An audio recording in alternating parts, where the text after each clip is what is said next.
Good evening, folks. Welcome back to another Monday night live stream. Hope you're all doing well. Hope you had a fantastic weekend, and I hope your week is going well so far. So, how is everybody tonight? What you all up to? Who's painting? Who's sitting with their feet up with a beverage of choice, just chilling out, waiting for the chit chat? Who's been working on some new projects this week? Let me know in the chat. If you're a first timer here as well, please do say hello as well, just so we can say hello to any new folks too, and especially if you lurkers. I know there's always lurkers in the background just going, I don't want to chat. I'm not chatting. Say hi. That's all we want to say. Anyway, let's have a little look here and see who we've got. Camo was in nice and early on, 10 to 2 this afternoon, saying good night. I'm assuming he's going to wake up at some point because I think he's Australian. So yeah, I would assume it's early morning for him now. Super Pumpkin Man, hello to you as well, matey. Christian, hello fella, how are you? I apologise if my throat's a bit croaky tonight. I feel like I've got a bit of a cold coming on, but we'll keep on top of the water. So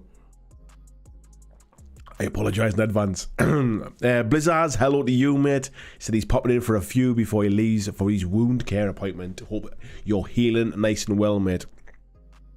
Clyde Dashin, good evening to you. Yoakum, hello, fella. He's working on his March painting challenge tonight. Nice one.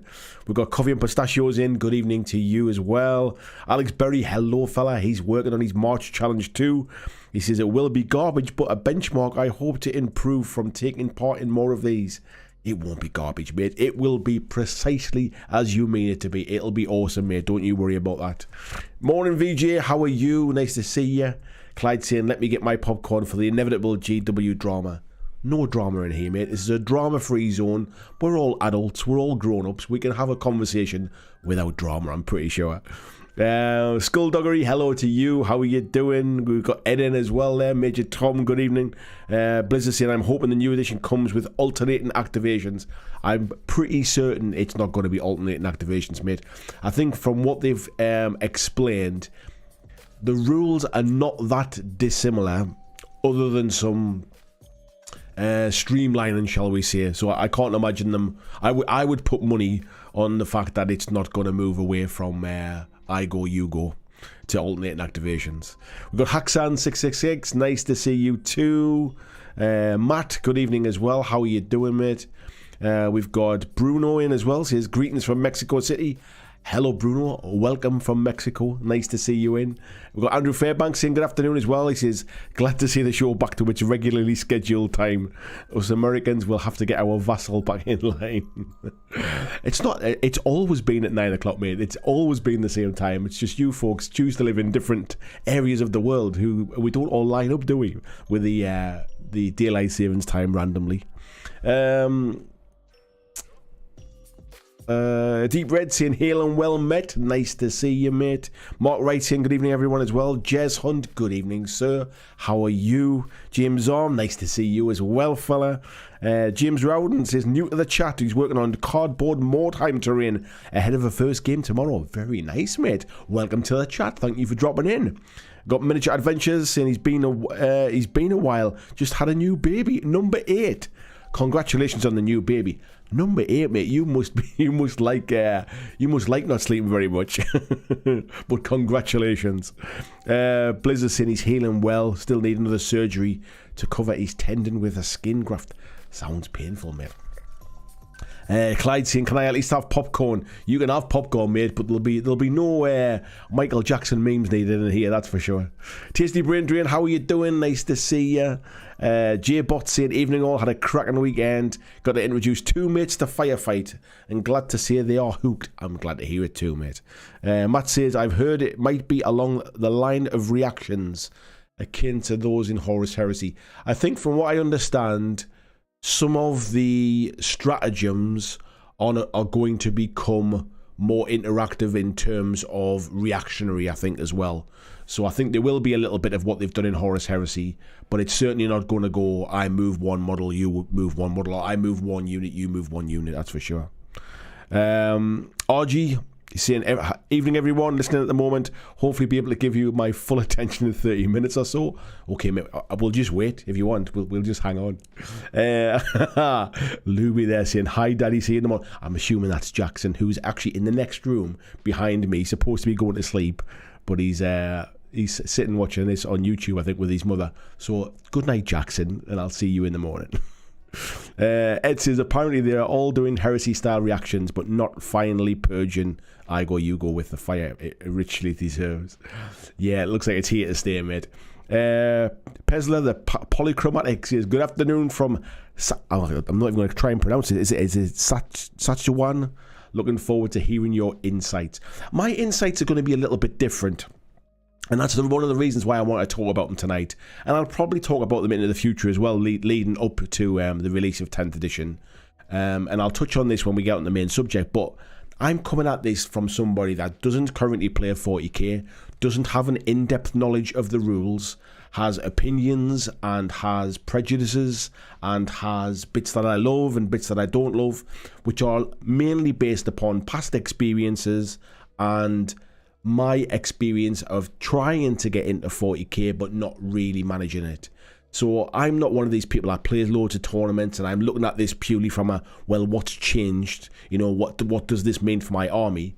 I'm looking at this from the point of view of I'm somebody that's aware of 40k, love the models, big fan of the universe, but never really got into the game. Why is 10th edition the version that will tempt me to get in, or will it be the version to tempt me to get in? That's the opinion I'm kind of coming from tonight. Let's have a little look here. Colin Wakeland, good evening to you, mate. Chris Warden as well, saying afternoon from Uberland. Nice to see you. We've got Tavinda saying, hope you're doing well today, and everyone, thank you very much. He says, this is an interesting topic. Love how we have this stance from GW come up each time, but doesn't change. Feels like an abusive relationship. You can choose to have that opinion, mate, and it's well within your rights to have that opinion. But I think it's a bit negative. I think what you have to do is you have to analyze it for yourself. Everybody's different. Everybody likes different games. We all like different parts of games, different rules. We all have a different kind of opinion when it comes to, are models the most important? Is the hobby side the most important? Is the gameplay the most important? Is tournament kind of balance and that kind of thing the most important? We all love different things. So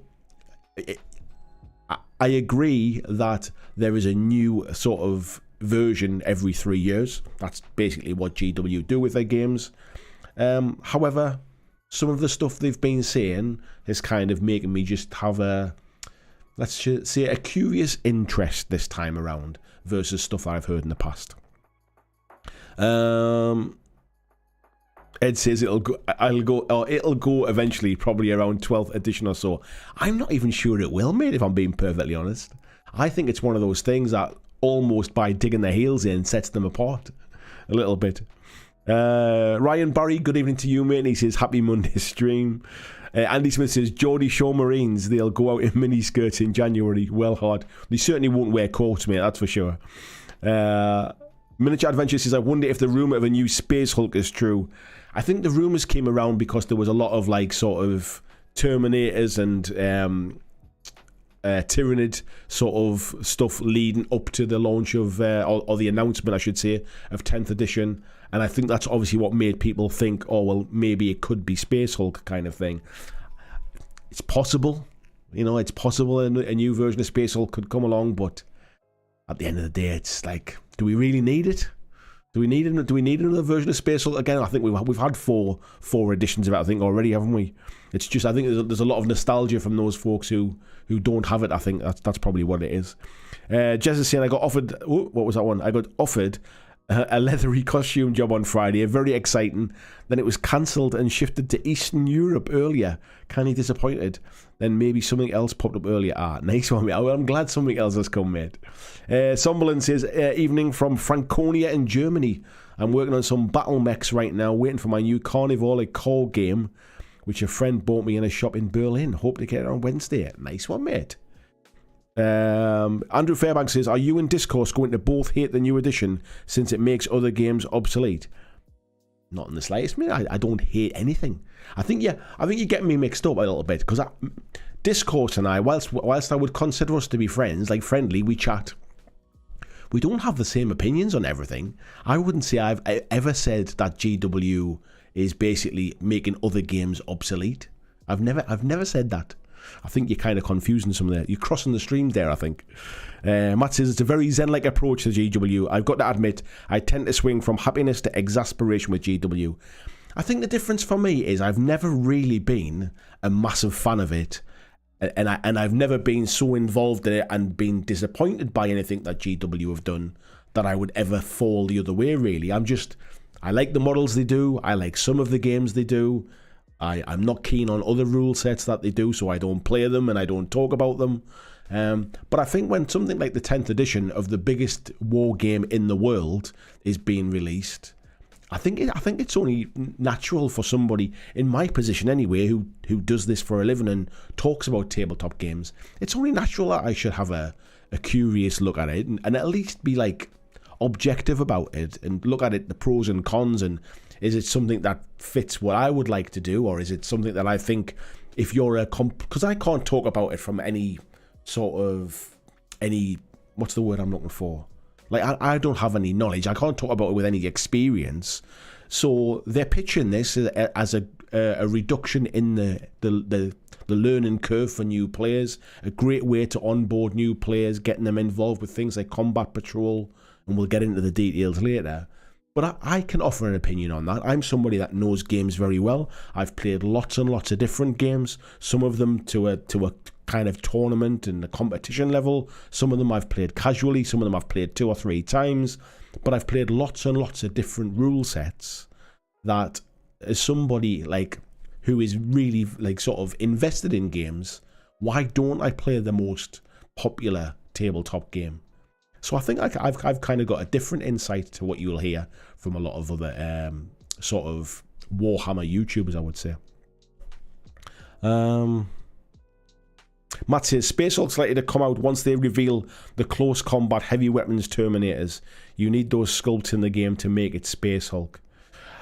Quite possibly, mate. It wouldn't surprise me if that's what happens. Like another way to kind of to fit in with the Borden, is it called Borden actions type stuff? You know, maybe it's Space Hulk with more terrain. Maybe it's Space Hulk style rules to use with the Borden actions terrain. Who knows what it'll be. Haxon says he built and painted Warcry Flesh Eater coats, which he's had for ages, along with 2 Beastgrave warbands for Underworld. A nice one, mate. Very, very good. Jez Hunt saying he's been a roller coaster of emotions. I've been writing a set of simple skirmish rules too. It sounds like you've been busy, mate. Never mind emotions. Greg Cherry, good evening, mate. Says not totally sold on Shatterpoint gameplay, but that model preview was painful for my wallet. I'm totally sold on it, mate. I've already pre-ordered it anyway, but now I know what the game is. I won't be cancelling it. We'll chat about Shatterpoint stuff later on as well. Haxan says Judgment Eternal Champions core box arrived today. I don't know what that is, mate, actually. And he started on that, and they've accidentally sent me 2 copies. I have informed them. Very, very honest of you, mate. Andrew says, thoughts on if the 9th edition curse is real, such as how Windows skipped from 8 to 10. The 9th edition curse. I don't really know what that means, mate, if I'm being perfectly honest. Jez says there'll be some folks who will still not have finished painting their 8th edition army, all ready to not have them painted for this one too. I think that's a fair comment for any game, mate. Like, I tell you what frustrates me a little bit, and this is not aimed at any one person, but people seemed to kind of to throw. I'll get down with the cool kids here. They tend to throw shade on GW and 40K for a lot of things that are common in every other tabletop game as well. Like people saying, oh, well, when this new edition comes out, that just means loads of sort of useless books now that I don't need. And it's like, well, when a 2nd edition of any game comes out, or a 3rd edition or a 4th edition, then the old rule books are no longer needed. The old army books are no longer needed. So that you could throw that accusation at any game, but people don't do that. People only throw that kind of stuff when it comes to GW. Like, oh, it's really expensive. It's too expensive to get in. And it's like, every game is relatively expensive, but we don't really aim a load of hate at other games for being expensive. We only say GW is expensive. And then there's things like what you were just saying there as well, as about not finished painting their armies. That's every single gamer with every single game. Show me the one person that's painted every single model that they own, and I'll show you a liar. Tony Owl, good evening, mate. How you doing? Ariel Sanchez, good evening to you as well. Greg saying, I'm totally concerned the GW SCAD grab will bloat 10th very quickly. Start off clean and simple, but books and products must be sold. It's no different any other game. Yeah, like there's a lot of assumptions being made here based upon your, be it your experience or your sort of your perceptions of what 40k is. I think at the end of the day, you've got to take it on face value, and if it's something you are interested in, by all means go for it. And if you're not, then don't worry about it. Like, this is definitely not going to become a bashing on GW stream. I'm not hating on anything. I don't love or hate any games company. Like, there's some games that I really like. There's some games I love. There's some games that are not for me and I don't want to play them. But I don't love or hate any games companies. Like, they're just companies. Like, I don't go, oh, you know what it is? I'm a massive fan of that McDonald's corporation just because I like a Big Mac. Like, I'm not a massive fan of Apple, even though I've got an iPhone. Like, it doesn't make me like an Apple fan kind of thing. I don't know why people feel the need to associate the company with the product in terms of, like, you're a fanboy for GW or you're a fanboy for, I don't know, for Mantic or anybody else. Like, they're a company, they're just a brand, they're a name above a shop or above a factory somewhere. That's all they are. Let's have a little look here. Skip back a bit. It's going a bit quick, the chat there. Fiji says, I hate the mature ex-girlfriend relationship with GW. I used to be I have the mature ex-girlfriend relationship with GW. I used to be head over heels for her, then we broke up and I hated her. Now I'm older and I still have fond feelings, but I've moved on. I don't get it. I would literally take every game like as a like in its stride kind of thing. Take it as a new opportunity to find something that you might enjoy and look into it. And if you don't, then move on. But like, you don't have to like associate the new thing with the old thing, like unless essentially it's not really changed, unless it's exactly the same thing. But like at the minute, I just don't really get it, mate, to be honest. Where was it? Connor said, evening Jets, good evening Connor, how you doing? Chris Warden says, skip that last comment if mine, Andy. I'm not sure, mate. I didn't see your last comment. I didn't intentionally skip anything. Ed saying the old guard are retiring and the new designers are creeping in. Then you've got the explosion of grimdark future while ninth has been on the out. Sooner or later the switch will come. Yeah, potentially, mate. Potentially, but I guess it's just like I think it's such a big switch that it'll take a massive shift. I think we're a good few years away from it happening, if I'm honest. Haxan saying Judgment is a game by miniatures company Creaturecaster. Yeah, not heard of it, mate, to be fair. Jess is saying, absolutely, I've not painted armies for lots of other games too. Yeah, exactly. Chris is saying, dude, I'm still working on painting my 2nd edition 40k army. You're probably not alone in that, mate, to be fair. Christian sharing the link there for the Patreon as well. Thank you very much, Christian. Please do check it out if you would like to support the channel. Zingbo says, hello all, happy Monday. I've got some orcs to paint tonight. Nice one, mate. Matt says, we're all hoarders, aren't we? I prefer the term collectors, mate. I think we all, don't get me wrong, I think we all get that nice little serotonin buzz from buying some new things. But I think we're essentially collectors at heart. Some of us collect things and play games with them. Some of us collect things and then paint them. And other people just like collecting things, I think. Luke, good evening to you, mate. He says, a long-time lurker, occasional commenter, looking to get back into 40k after 10 plus years, hoping for simplified rules. I love Mantic, but open-minded to try some GW gaming. See, I guess that's where I'm coming from, mate, in terms of like the fact that I'm coming at this in the same way when Privateer Press announced, was it 4th edition, I think it was, for War Machine?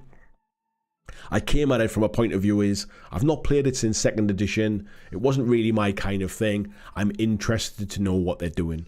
When Malifaux went to 3rd edition, it was a case of, I didn't really play it through 2nd. I played a lot of it in 1st. I'm interested to know what they're doing. Like Mantic bring out 2nd edition Firefight rules. They bring out 3.5 edition of Kings of War rules. Like I look at each of these things in isolation of, well, does this game now with its new version, its new rules, whatever they've done to improve it or to make it different, is it something I'd want to play? Like, and I'm looking at 40k from the same like sort of instance. I don't really see how, like, how you. I do, but what I was going to say was, I don't see how you can just completely ignore it on the basis of I hate GW kind of thing. Really, I'm just curious. Really, from what I've heard so far, there's some nice things that's kind of piqued my interest. I want to know more, basically. Ed saying Legion just switched edition without invalidating anything, and when X-Wing went to 2.0, you could convert every faction for less than you'd spend on a single army in 40k. It's not inevitable. I disagree a little bit, mate. I mean, Legion didn't so much switch edition as it's maybe moved on a little bit, but it still kept the bulk of its kind of its core rules and stuff like that. X-Wing, you basically had to spend a hell of a lot of money on upgrade packs, basically, to use all of the things that you'd already bought. In some cases, people spending more on upgrade packs than they'd spent on the ships that they owned. So I wouldn't say that X-Wing didn't kind of invalidate stuff. X-Wing doesn't have the books, which is what a lot of people are complaining about when it comes to like things like 40k and stuff. But any other game that has a rule book, whether it be optional or kind of or not, if you've spent money on it, like for Infinity, for example, if you've got an N3 rule book and N4 come out, the N3 rule book is useless now. It's got some nice stories in it and some beautiful art, but the rules are useless now because N4 are the rules, assuming you want to move to the new rule set. So that's what I mean. It's common with any game. Like Kings of War went to a version 3 a while ago and invalidated the version 2 rule book, and all of the army lists changed. You could get them online if you were using things like Battle Scribe and Easy Army and that kind of things. But if you had a book, it was irrelevant now, kind of thing. So it's not that it doesn't happen in other games. Ariel Sanchez, hello mate. He says GW may bring the codex back, but I don't have to buy them. Yeah, exactly, mate. We'll chat about that later on, to be fair. Murphic Bear says I'm about 2 years behind with model assembling.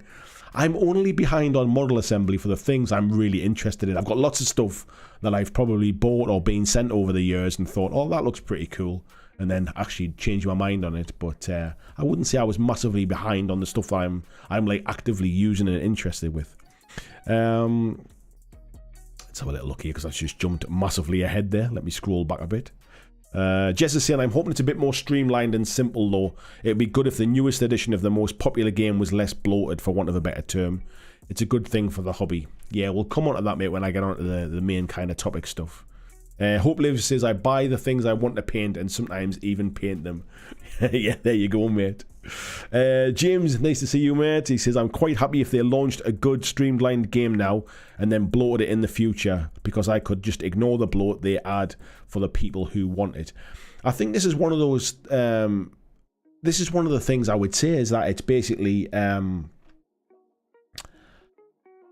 like, I think any new edition is a good jumping on point for anybody, for any game. It doesn't matter what the game system is, because it's almost like a resetting of the level again, isn't it? And what happens after that happens, but at least you're getting in at that point when there's a bit of a calm. Some games never really change from that kind of basis. Some games basically grow arms and legs and become very convoluted. But you're right, if you get in on that kind of ground floor, it's one of the reasons I enjoy trying out new games, because at that point there's no kind of like sort of competitive edge, there's no meta, there's no kind of like toxic community sprung up around it or anything like that. It's quite nice to get in on those kind of newer games on the ground floor. Andrew Fairbanks says, there you go again, Andy, being fair to other game systems. You keep earning my sub, buddy. Thank you very much, mate. Honestly, I'm not somebody that's got like the energy in my heart to be hating on things. I just think that there are 40k, GW, most popular games company, most popular game and biggest games company in our tabletop industry. They have a lot of fans, therefore by reflection or by comparison, they have a lot of people who don't like what they do as well. And I just think that like people become vocal about it, but a lot of the things you can aim at GW and aim at 40k, you could aim at lots of other games, but people just don't, for example. Greg says, I entered 9th very positive and enthusiastic, but got really overwhelmed with books and FAQs within 6 to 8 months. Yeah, again, we'll come on to this when I talk about the main topic, mate, but I think it really depends upon your expectations, who you're playing with. I think marketing, hype, and community pressure come into that a little bit as well, and we'll talk about that later on. Tony Owl says, I still don't play anything, just do my own usual thing.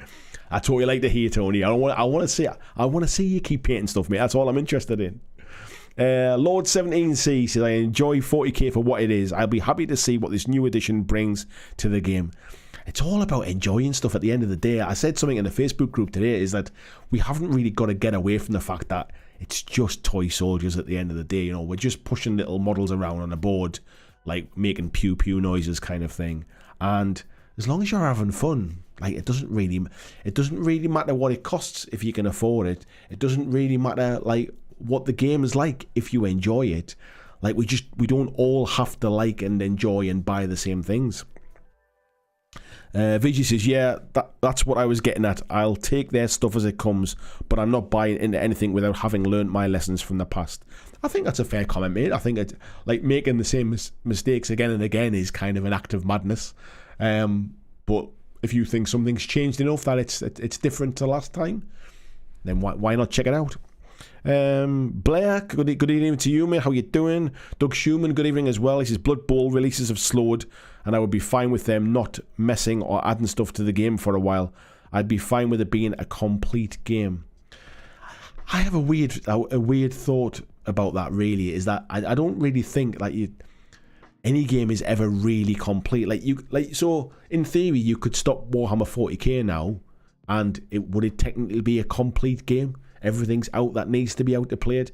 Any game that comes out, really, if all of the rules that they've shown you, because some games come out with rules for models that aren't released, but if any game come out and let's say, right, these are the rules, these are the armies, the models, the factions, the war bands, whatever we call them, like go and play it. Like any game can be finished at the point you choose to stop buying stuff, really, like that, like. So I don't really kind of see any game as a problem.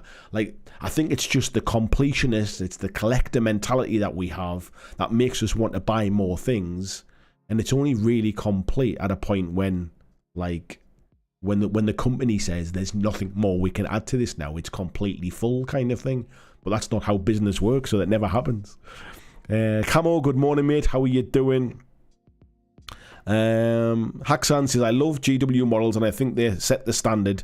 Never played 40k because I don't want to paint a 2,000 point army. I can cope with 10 minis or so for Warcry, and that's fair enough, mate. I don't think anybody is kind of like sort of saying anything other than than 40k is an army scale game and you need a lot of minis if you choose to play at that 2,000 point generally accepted level. That's something I want to challenge tonight, that 2,000 point mentality. But it's generally an army scale game. I think that's to be fair. VGs are interested in the 10th edition free rules. We'll come on to free rules a bit, mate, because I think a few people are going to be disappointed with this, and I'll probably grab those to use it in my old minis and have to play, but it's probably where I'll stop with the 10th. Big Dave, good evening, mate. How you doing? And VG saying the odd casual game is all I'll be playing anyway. Yeah, me too, probably, mate. By the time, like, there's other games I want to play too. Like, I'm playing lots of other things. I've pre-ordered Star Wars Shatterpoint. I've got my Conquest stuff that arrived today. Like, I won't suddenly stop playing like all the other games I enjoy. So if I was to choose to get into 40k this time around, if by the time it comes to launch it's something that I think I might be interested in, then it won't be like, it's not going to be something I play like 3 times a week and everything else goes out the window, that's for sure.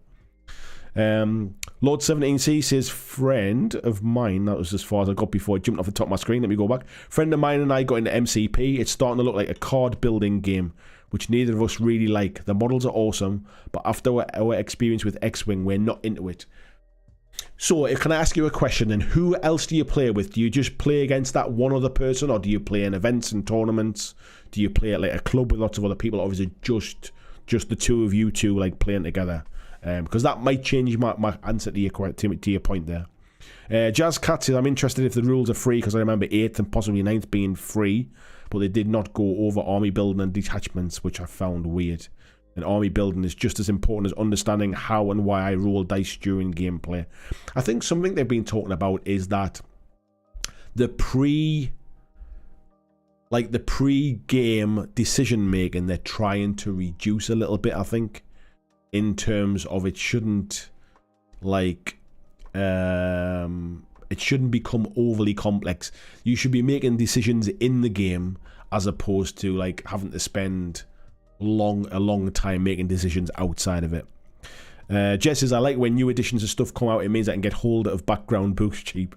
There is that as well, mate, yeah. Ed says, I agree, GW are not alone in making edition changes expensive. No idea how people spent more on conversion kits than ships though. I had 100 points of everything and it cost less than £150.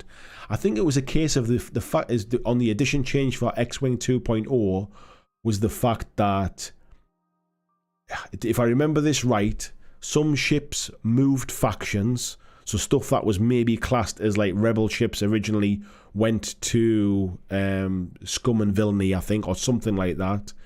And the amount of cards that you had in those expansion packs, if you were somebody, for example, that ran like an 8 TIE Fighter Swarm, you had to buy 2 packs of the expansion packs.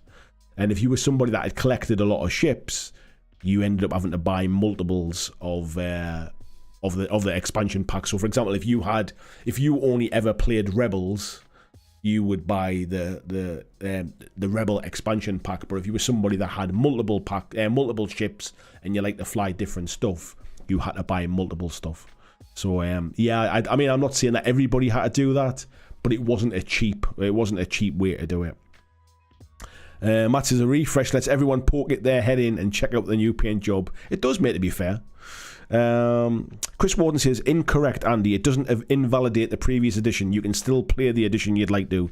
There's groups out there that still play 3rd edition 40k. I agree, mate. I wasn't saying it invalidates the game. It doesn't invalidate what you play. My point being, if you want to play the latest version, it invalidates it in terms of that's not the one with the latest rules in anymore. And that's the kind of the shade, if you like, that people throw at 40k for moving to 10th edition is my 9th edition books are now invalidated or they're now irrelevant. Of course, people could still play a 9th edition if they want to. Like, all of those books still have all of that background lore and stories in. They still have all of the artwork. They still have all of the inspiration for painting guides and all that kind of thing.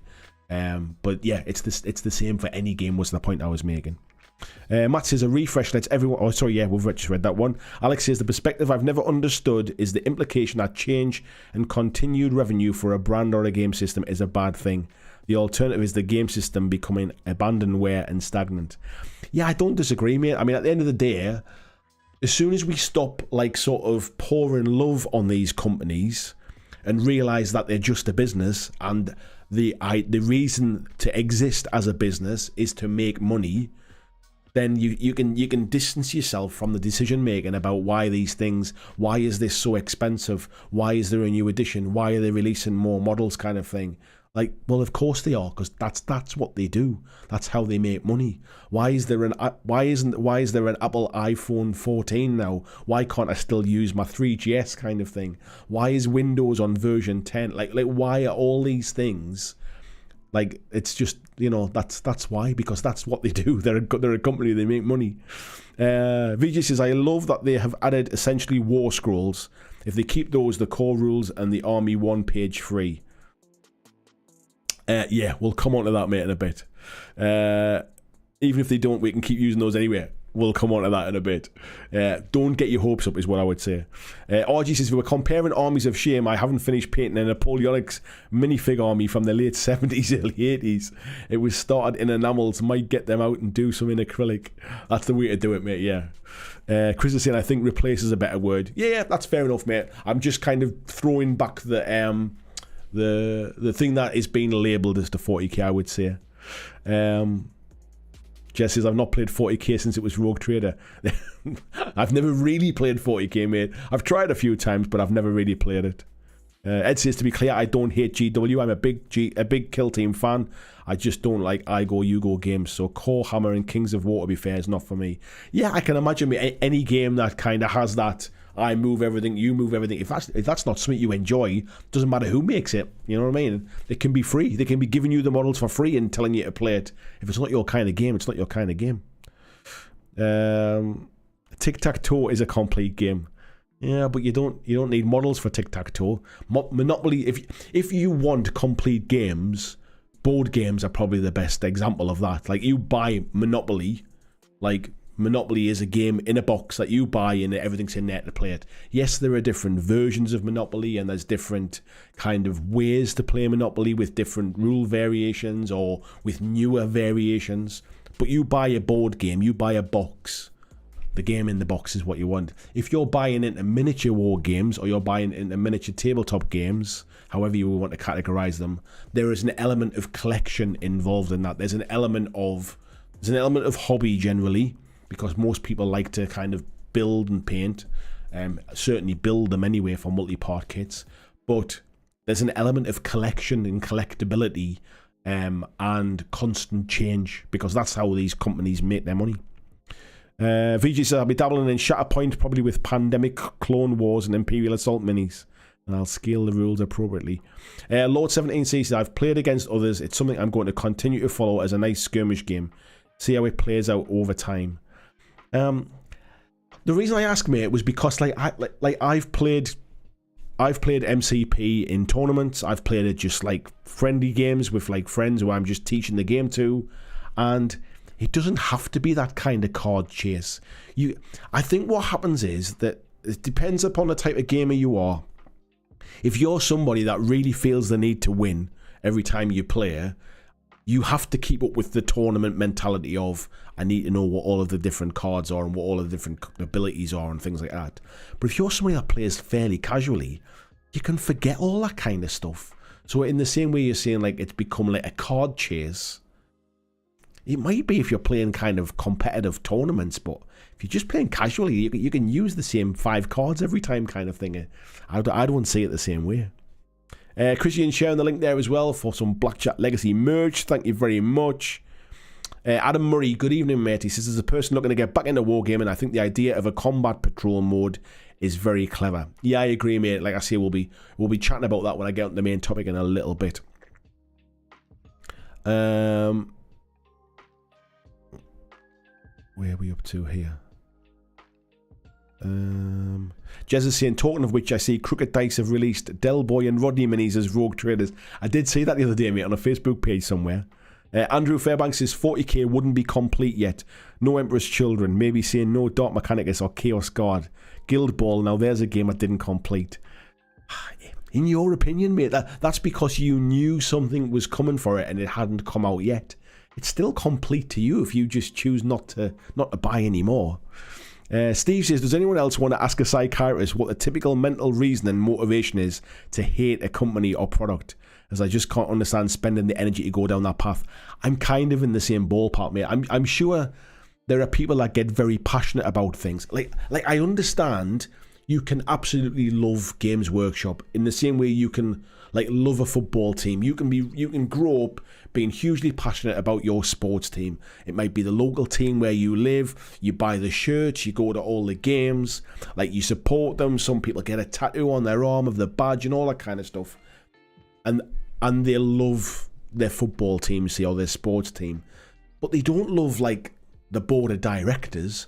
They don't love the like the PLC company that's formed around that sports team. They don't love all the business decisions kind of thing. What they're in love with is this idea of like attachment to something, and I get that from a games from a 40k point of view. I get you can absolutely love the background and the stories and the miniatures and love playing the game and love going to events and playing with other people and spending time painting the models. I get you can you can be passionate about that, but like to be passionate about GW the company, I really don't get. I really don't understand it. To say, like, even people that say they're GW fanboys, surely don't. Or maybe they do. I was going to say maybe surely they don't buy every single thing GW releases for, like, no matter what the game is. Like, because if they do, that's the reason why Games Workshop games are expensive, kind of thing, because they buy everything for every game. And that's a whole different ball game. Let's have a little look here. Bless you, and think of dipping my toe into Necromunda. If I like it, okay. If I don't, no real harm done. Just a few extra monies done. Yeah, Necromunda's never really been my kind of thing, to be fair. It's very much an overly crunchy rule set compared to the kind of things that I like to play. I love the models. I love the setting of Necromunda, but I never see me kind of playing the game often enough where it would feel like I knew what I was doing. I think the rules are a bit crunchy for me, to be fair. Vijay saying, just from I like looking at cool minis perspective. Yeah, absolutely, mate. Greg Cherry saying, my He-Man board game arrived today with a bunch of great miniatures. What's a good miniature agnostic game to use them with, or use with them? 7TV. Yeah, potentially, mate. I think 7TV is the kind of thing where you can adapt anything to it.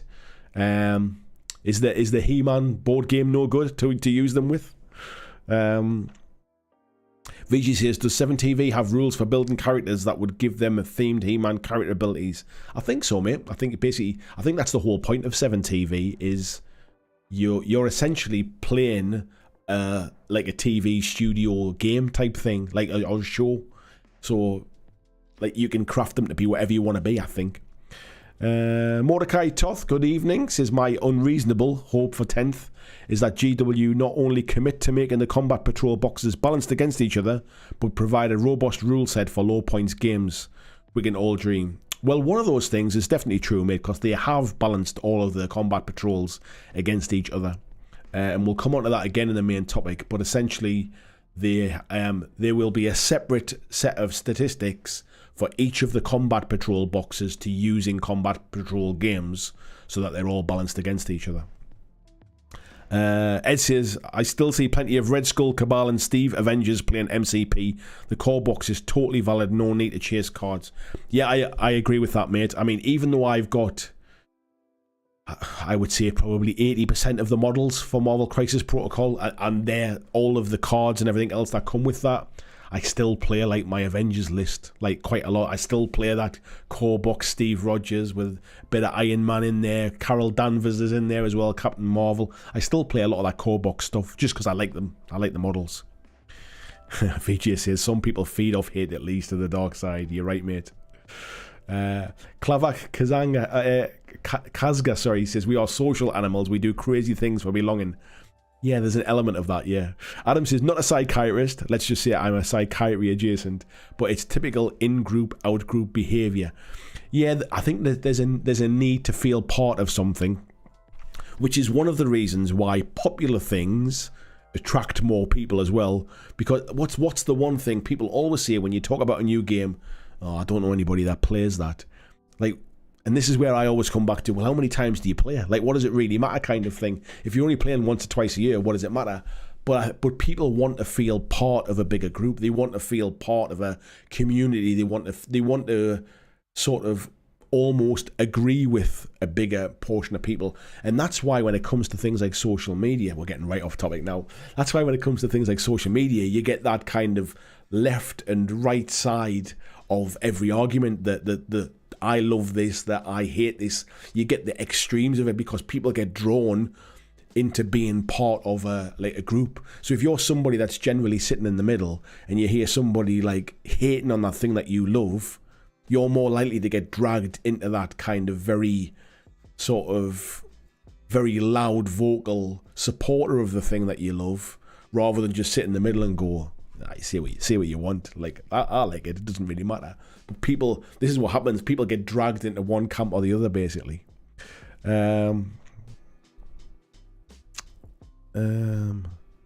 Yeah, Clyde saying 7TV fantasy should fit, but Pulp Alley lets you build any character.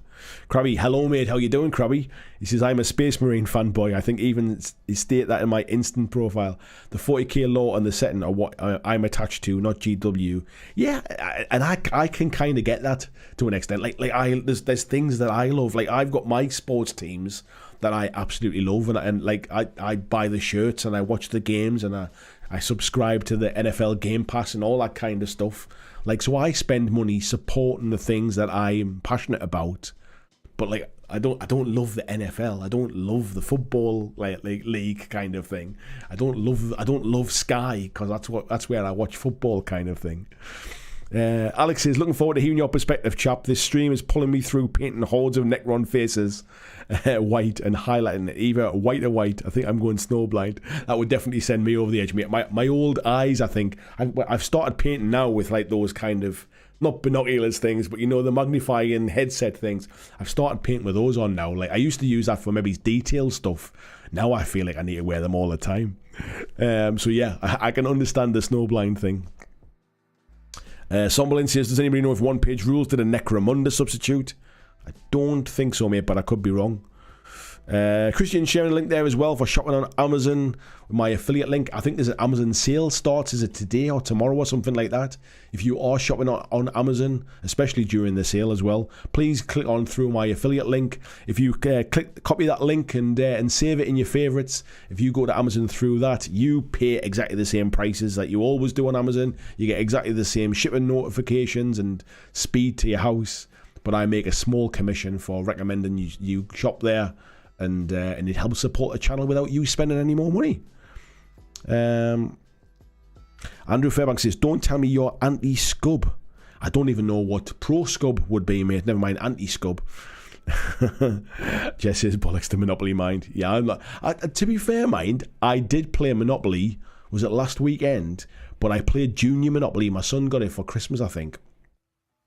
And actually the Junior Monopoly plays quite fast, and it's obviously on a smaller board and stuff like that. And it was all right. Like the little guy loved it. I enjoyed it. Nothing wrong with that. VG said, I'm with Miniac when it comes to Space Marines. With all the awesome minis out there, why paint the same thing over and over again? I painted a squad when I got back into the hobby. Now I'm good, thanks. I think that they are still... there's something about Space Marines. They are cool models, and I've never felt the urge to paint like hundreds and hundreds of them.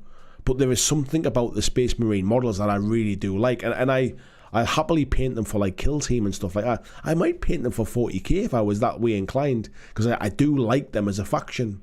So there are lots of armies for lots of different games where you're painting a lot of the same thing. So I don't think that's something we can really kind of point at Space Marines for. Greg Cherry says, no substitute for Necromunda. It's the best. Yeah, it's the best if you like that kind of game, mate. Deep Red says, got my little Orc Chariot finished. Thanks for keeping me in the zone and keeping me the impetuous to get it done. Nice one, mate. I'm glad to hear it. Jigabachi says, I feel your pain. My 49-year-old eyes are buggered. Yeah, mine are 47-year-old, mate.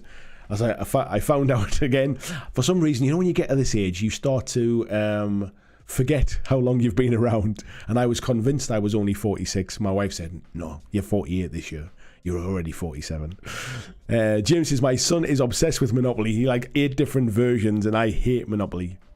Zingbo says, Scub, you are not worthy to say its name. I don't even know what that is, mate. I could be saying something really offensive here, so I apologise if I am. Clyde says, careful, the Monopoly people might hear you, James. They have people everywhere. Mordecai Toss says, the lion looks fantastic. It does look a fantastic model, I'll be perfectly honest. It is a really nice model. Anyway, let's get over to the main chat for tonight, the main topic. Let me find my details that I've got here. And we will flick across to, where are we up to? What am I looking for? This is the button I'm looking for. So, as I'm sure everybody is well aware, I should say that here. Here we go. As I'm sure everybody is well aware, we have a brand new edition of Warhammer 40,000 coming out, which is the 10th edition. And I thought I would give my kind of thoughts on this as a completely different viewpoint to all of those YouTubers out there who are big Warhammer fans, and they're all looking at the minutiae of the details to understand how is their army going to be effective, what does it mean for the rules, like is it going to be better than the last version, like what do I not like by the sound of it. There's a lot of kind of gnashing of teeth at the minute about it's being dumbed down and all this kind of stuff. I'm coming at it from the point of view as in, I don't play 40k. I've tried a couple of times over the years. There are multiple reasons why I've never managed to kind of break into it. Some of those reasons are things that they are talking about in these documents about how they're trying to break down the barriers for new players and like sort of is unsteeping even the right word? make the learning curve a little less steep. So I'm coming at it in terms of you as a player that maybe doesn't play 40k now, or are interested in 40k, or maybe you've played it in the past and you're thinking about coming back after a long time away. Is 10th edition 40k something that will be good for new players? Now, there's a couple of documents that they've put up on the Warhammer community site, and I'm not going to read through them in details, but I want to use them as like prompts to show you bits of information that I've been looking at. So we'll scroll down here. We don't need to look at the models and stuff because that's not the bit that we're really talking about. But when it comes down to the information about the game itself, and they're saying there's some big changes to gameplay which have been completely overhauled for this edition. Now, I think completely overhauled might be stretching the truth a little bit, but I think it's been significantly changed. And it says, we started with the fans, or what the fans were telling us about the game you play. Now, it's interesting that they're starting this bit with what the fans of the game, so the people that play the game at the moment, this is what they've been telling them about it. And they're saying, while it's a fun game, there are parts that are overcomplicated and that the learning curve for new players is pretty steep. Now, I find it a little bit strange that they're saying that the learning curve for new players is steep, but they're talking to the fans kind of thing. I would like to have seen them talking to people that don't play the game and say, what are the reasons you don't play 40k kind of thing. But anyway, the curve's pretty steep. In particular, many felt there were too many stratagems and too much complexity in army selection. And we've listened, and the new edition has been simplified, but not simple. So yeah, complexity and number of stratagems is something I heard quite a lot. I can't comment on it myself. It's not something that I played to say whether it was too many, but it was certainly a complaint that I heard a lot. Now, when it comes to saying like simplified but not simple, I think that's kind of code word for don't panic. We're trying to make it easier to get into, but it's not suddenly becoming a simple game. It's still going to have levels of depth. It's still going to have some complexity, but not complicated. I think that's what they're trying to get at. So they're saying instead of a raft of stratagems, you're going to have access to a handful of the best ones. And there'll also be some new universal stratagems.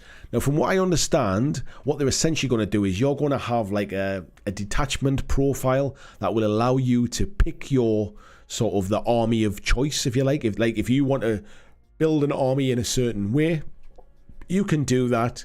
But if you build it in that way, these are the, let's say, 10 stratagems that you can choose from. It might be more, they might be less, I don't know. But let's just say 10 for the purpose of this conversation. These are the 10 stratagems you can choose from.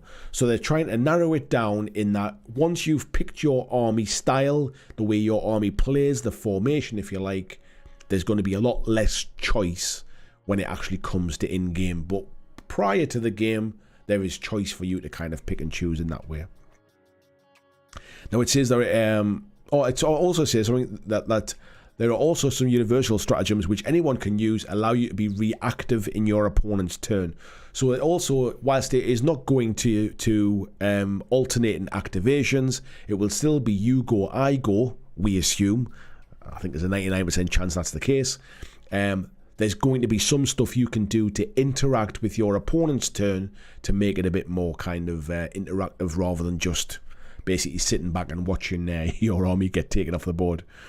And it's saying that there's improvements like this in turn structure, army selection, morale, terrain, missions, the way characters interact with units, and more. And that there's going to be more information about this coming up. So it's saying, what does this mean for my army and my codex? Now, if you're a new player, this probably doesn't really make much difference, but there's some interesting points in here. And they're saying maybe the biggest change to the new edition is to data sheets. The way core information on a data sheet is presented has changed, and with it we took the opportunity to restat every unit, and that every unit has new stats, new re-evaluated rules, and that they'll all feel new from day one. And it says it's given a look to kind of rebalance it as well, and it shows here what a stat card or a would look like, or a data sheet I think they're called. It says you also told us that you didn't want to carry as many books with you to games. And what it says here is, on the first day of the new edition, the rules for every datasheet in 40k will be free to download or available to buy as convenient and portable card decks, which I do like, to be fair. Even your faction and army rules will now just take up a couple of pages. Now, one thing people seem to be thinking, and I haven't seen GW correct this, to be fair, but there's a lot of talk about we're going to have free rules from day one. Now, I think what you have to be very careful with is the wording that they've been using here. I don't think the rules to the game, the core rules, are going to be free. I think the core rules, you're still going to have to buy a rule book. However, the rules to play the miniatures, as in it mentions here, as in the army rules, and the sort of the model rules, if you like, they'll be free from day one. But then what will happen over time is a codex will come out for that particular army, and that codex's sort of stats and rules will replace the free ones. You will still be able to download them from the app and stuff like that. You'll be able to buy them as card packs, which will be coming out as well. But only the rules, the stats, will be free. I think the core rules are still going to be paid for. Excuse me. And it's saying that the whole experience is more convenient, compact and efficient than ever, as it delivers amazing games with less desperate leafing between pages looking for that one special rule. So one of the complications people had before was that basically there was rules all over. Some were in an expansion book, some were in a white dwarf, some were in the front of a book, some were in the back of a book. They're trying to streamline that all right down now. And they're saying that basically it's saying that basically the current range of codexes are being retired. The rules in them don't work with the new edition, but remember that the rules for all your units will be available free online at launch. So again, they're saying that the rules for all of your units will be available free online at launch. They keep saying that they're the rules for units. So people keep saying there's going to be free rules. Then what happens is everybody thinks the core rules are free, but I don't think they've said anywhere the core rules are going to be free. So I think you'll still need to buy the core rules. And it's saying don't go throwing out your codex yet. We've still got loads of time to play games. But it says here the codexes will return in time to replace the free rules, but when they do, the complexity of the games won't increase. Now this is the bit that people talk about the game becoming bloated, that there's too many extra books and all of that kind of stuff. This is kind of interesting what they say here. Thanks to a one-in, one-out ethos for army and sub-faction rules, effectively you'll only ever need your unit data sheets, which are the stats, the 2 pages of rules that govern your chosen army. So you'll get these either in your codex on the cards or digitally through the app, plus the core rules. So they're not mentioning free core rules here, and whatever mission you're playing. But what they're saying is that there won't be a complexity of keep adding more rules on top of more rules on top of more rules. What they will do is if any new rules come in, they take the old ones out, so that the level of rules that are in the game should essentially stay the same. They might change, they might become like slightly more complex, I don't know. They might have more options, but there's not going to be like books upon books upon books that you will need to play your army, is what they're saying. Then they also talk about here as well, Combat Patrol being a brand new way to play. Now, I'm a big fan of what they're trying to do here. They have talked about Combat Patrol in the past when they brought in the new board sizes. One of the things that they brought in was the fact that there was a smaller table size for playing smaller point games. And they obviously have these Combat Patrol starter boxes, which used to be kind of like the start collecting boxes. However, the difference was back then it was almost a bit of like in the same way they go, you can play like open play, which is just take what you want and play it. They never really pushed that. They never really encouraged it. They never really put any meat on the bones for that. So what happens is the 2,000 point matched play becomes the standard way to play it, and everybody plays that. What they're doing here is they're trying to create this entry level game system to 40k called Combat Patrol. And essentially what happens is if you buy any of the Combat Patrol boxes, you will be able to download some stats for that particular Combat Patrol box, which will then balance them out against any other Combat Patrol box. So you could, in theory, get the core rules, buy a Combat Patrol box, your friend buys a Combat Patrol box, and you can play a matched or a balanced game with just those two boxes of models at a smaller point limit, or a smaller model count, shall we say. So it's saying it's a simplified version of Warhammer 40,000 that's perfect for beginners. Also means that anyone starting a new force has a game they can begin to play very quickly without having to build and paying 2,000 points of troops. And also great for hobby butterflies who hop from one project to the next and prefer to sample a little of each army's nectar. So that hopefully this will be a version of the game that they actually actively get behind to try and introduce the game to new players, because in the past it's almost been a bit of a throwaway comment. Well, you could play at 500 points, but nobody ever does. I see this as kind of like it's a way that new players can actually get a foot into the game against other players with balanced box sizes. That might actually be a good first step into learning how to play 40k. I don't think there's really been a good first step, because if you go to your local store and say, I want to learn how to play 40k, everybody's playing full-size armies. This might be 10th edition, everybody's starting at the same time kind of thing. This might be a new way to ease people into the game. Now they do go on, there's another document as well, and they go into a little bit more depth here about will it be quicker and easier to play. And I think a lot of why they're saying it's going to be faster is because the data sheet cards are going to have all the information in front of you. You won't be flicking through the books. You'll have your army list rules on 2 pages. You won't be able to hunt through lots of books and stuff. So and the game is being streamlined a little bit in terms of language, I think mainly, which means that it should be quicker once you start to get up to speed with it.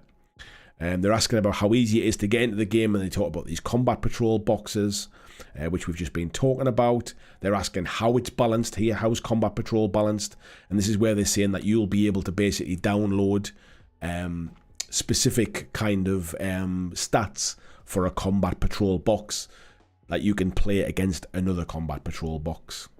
They're asking about will your collection and codexes be compatible? Not necessarily relevant for new players, but it's saying that basically they're gonna look different in the future. They're saying that universal special rules are returning. So in current version of Warhammer 40k, they have lots of rules that are very, very similar, but they all have different names, more from a flavour perspective, so it sounds like they fit in with the individual armies.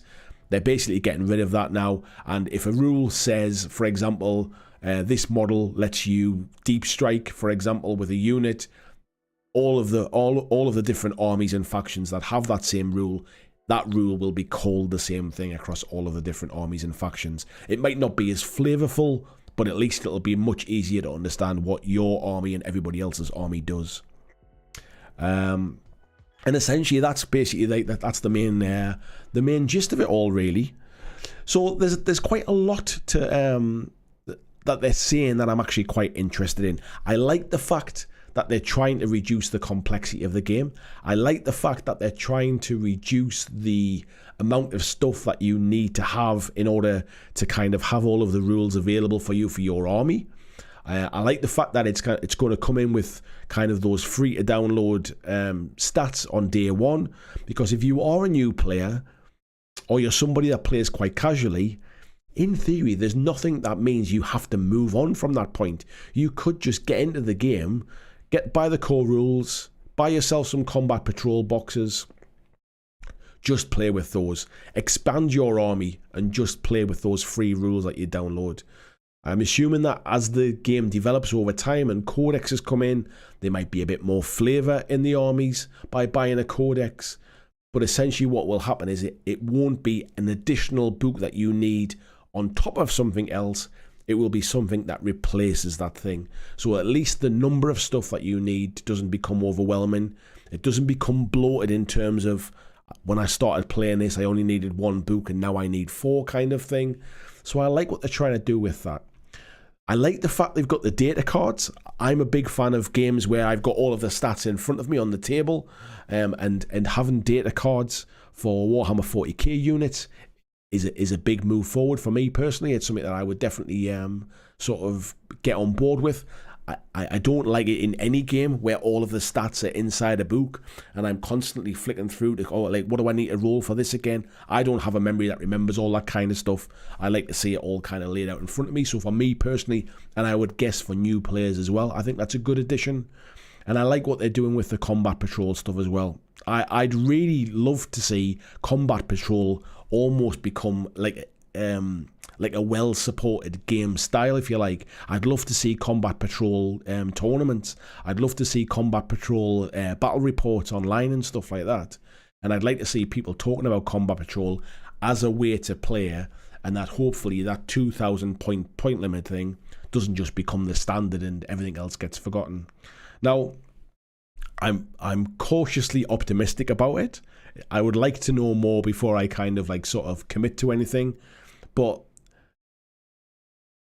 what I would say the past tells me is that it's the community that drives these kind of things. GW obviously have the ideas that they want, but it's always the community that drives this. And if the community starts to push them in a different direction, as I think they have in 9th edition around more competitive gameplay and trying to balance things like to the nth degree, and they've almost tried to balance games with additional terrain rules and additional stratagems, I can see it potentially getting a bit out of hand if they just keep reacting to what the vocal minority of fans want. But as a completely new face, kind of looking at 40k for the first time, for a long time anyway, there is enough in there that's making me want to know more. And I wouldn't say I've necessarily been like that for quite a while. 8th edition, when it had the indexes, I was curious, but it moved so fast from day one that I never really got my foothold in it. So yeah, I'd be interested to see what happens with this. But I think potentially it's definitely a good thing for new players. Like any game, getting in on the ground floor in a new edition is never a bad way to start. But I think there's enough good stuff being talked about here about removing some of the barriers that have been a bit of a blocker for newer players in the past. So folks, what do you think? Do you agree? Do you disagree? Do you think I'm talking absolute balls? Let's have a look and see what the chat's saying. I'll scroll back a little bit. There's quite a lot of chat, so I won't be able to necessarily cover on everything.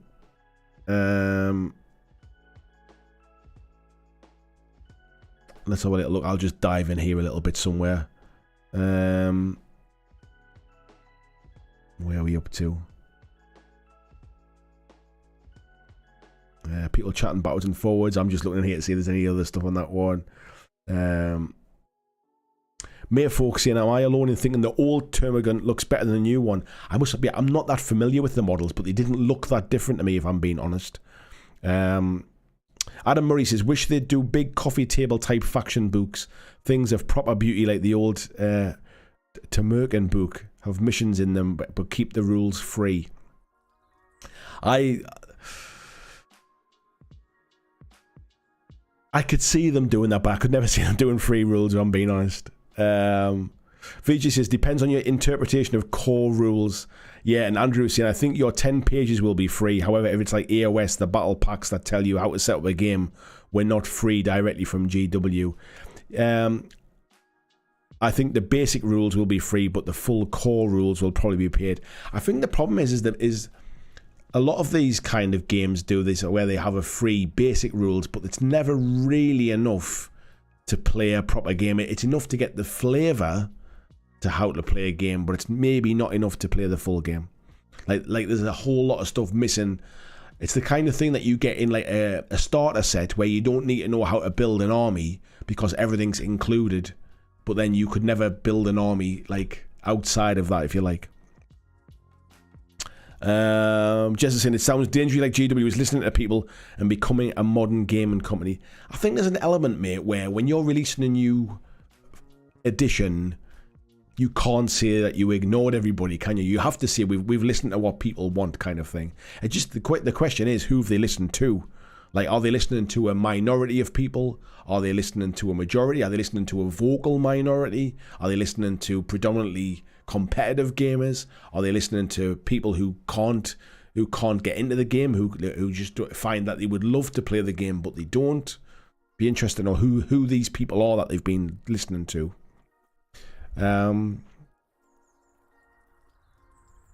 Adam says, I'd buy the hell out of an Elder Codex that just had loads of background stories, interviews with designers, history of the faction, painting articles, and not a single data sheet. Yeah, I could see that as well, mate, to be fair. Clavak saying, I see this as their version of Infinity Code 1.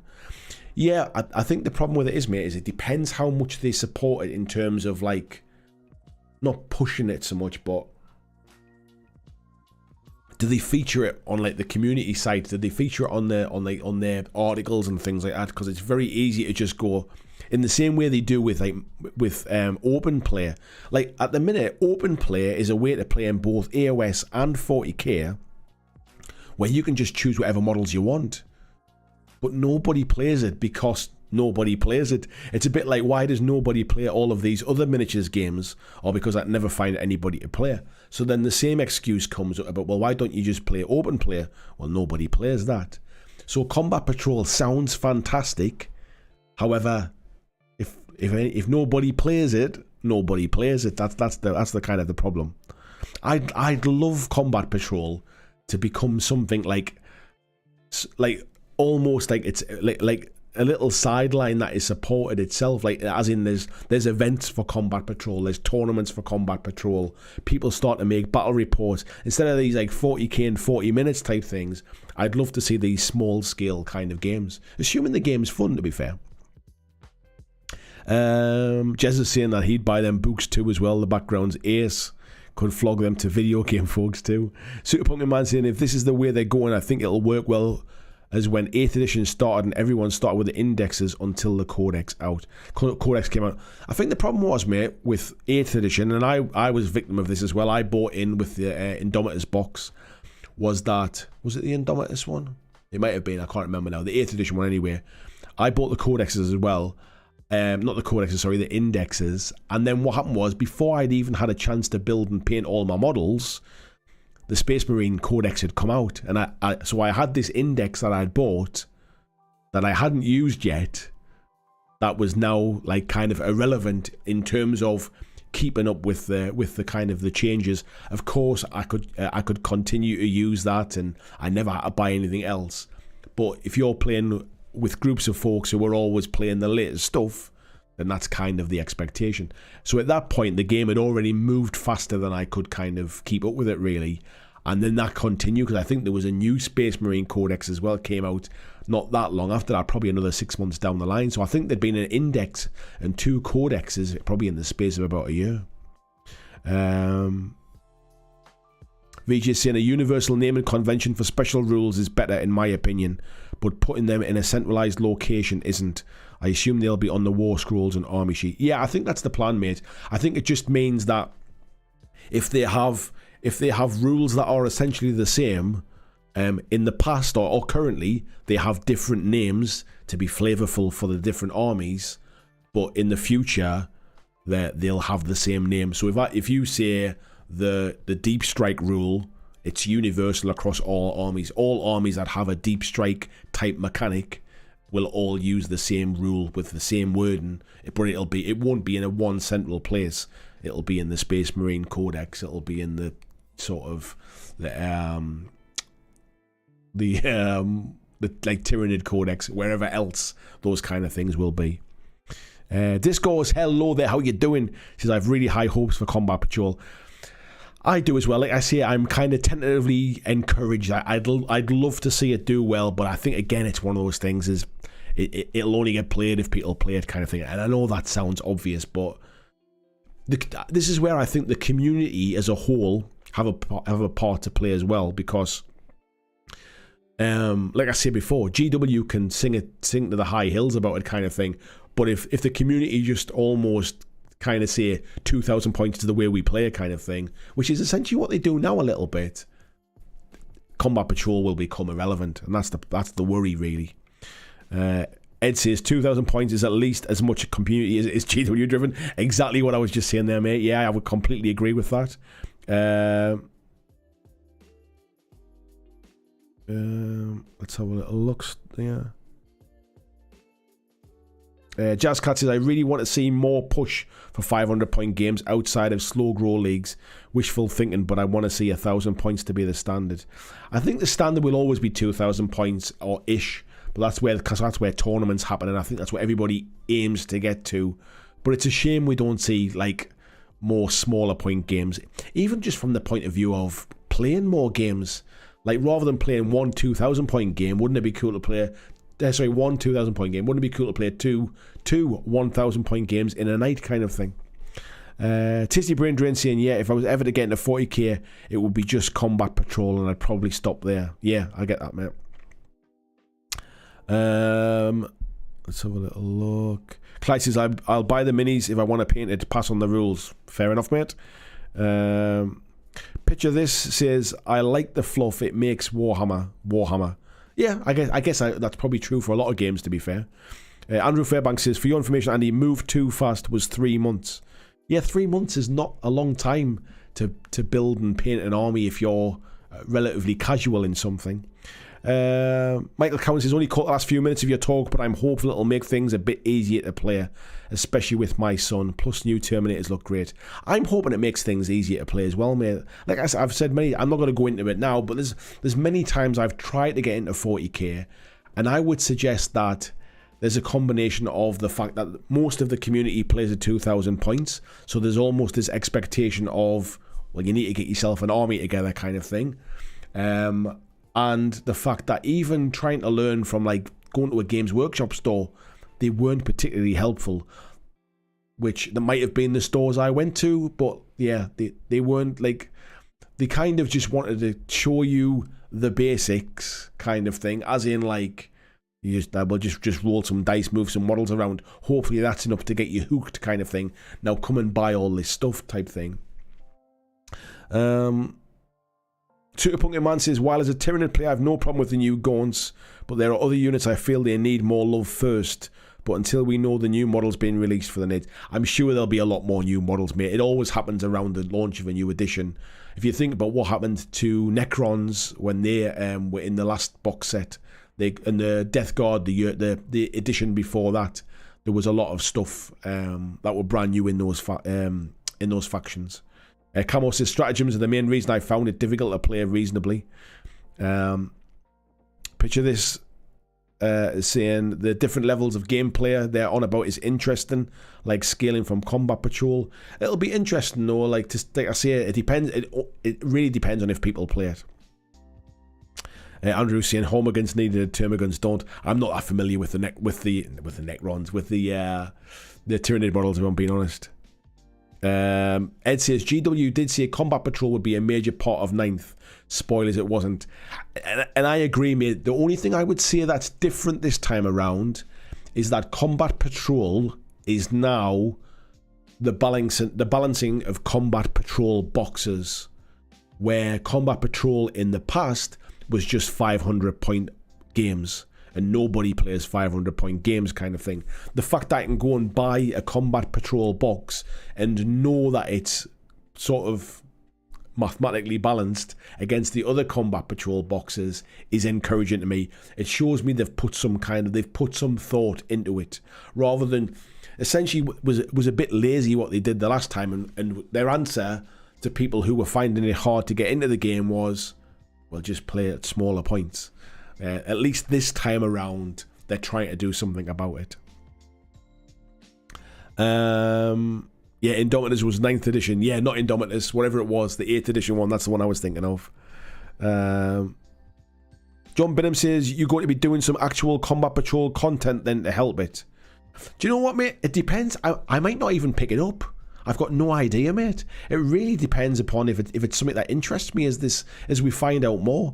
I'm purely talking about it now from the point of view as somebody that is potentially interested in it. I'm not saying I'm going to go out and buy it. It's going to launch around the same time that Star Wars Shatterpoint comes out. I've already paid my money for Star Wars Shatterpoint, and I'm looking forward to that. It really depends if they sell it to me between now and then.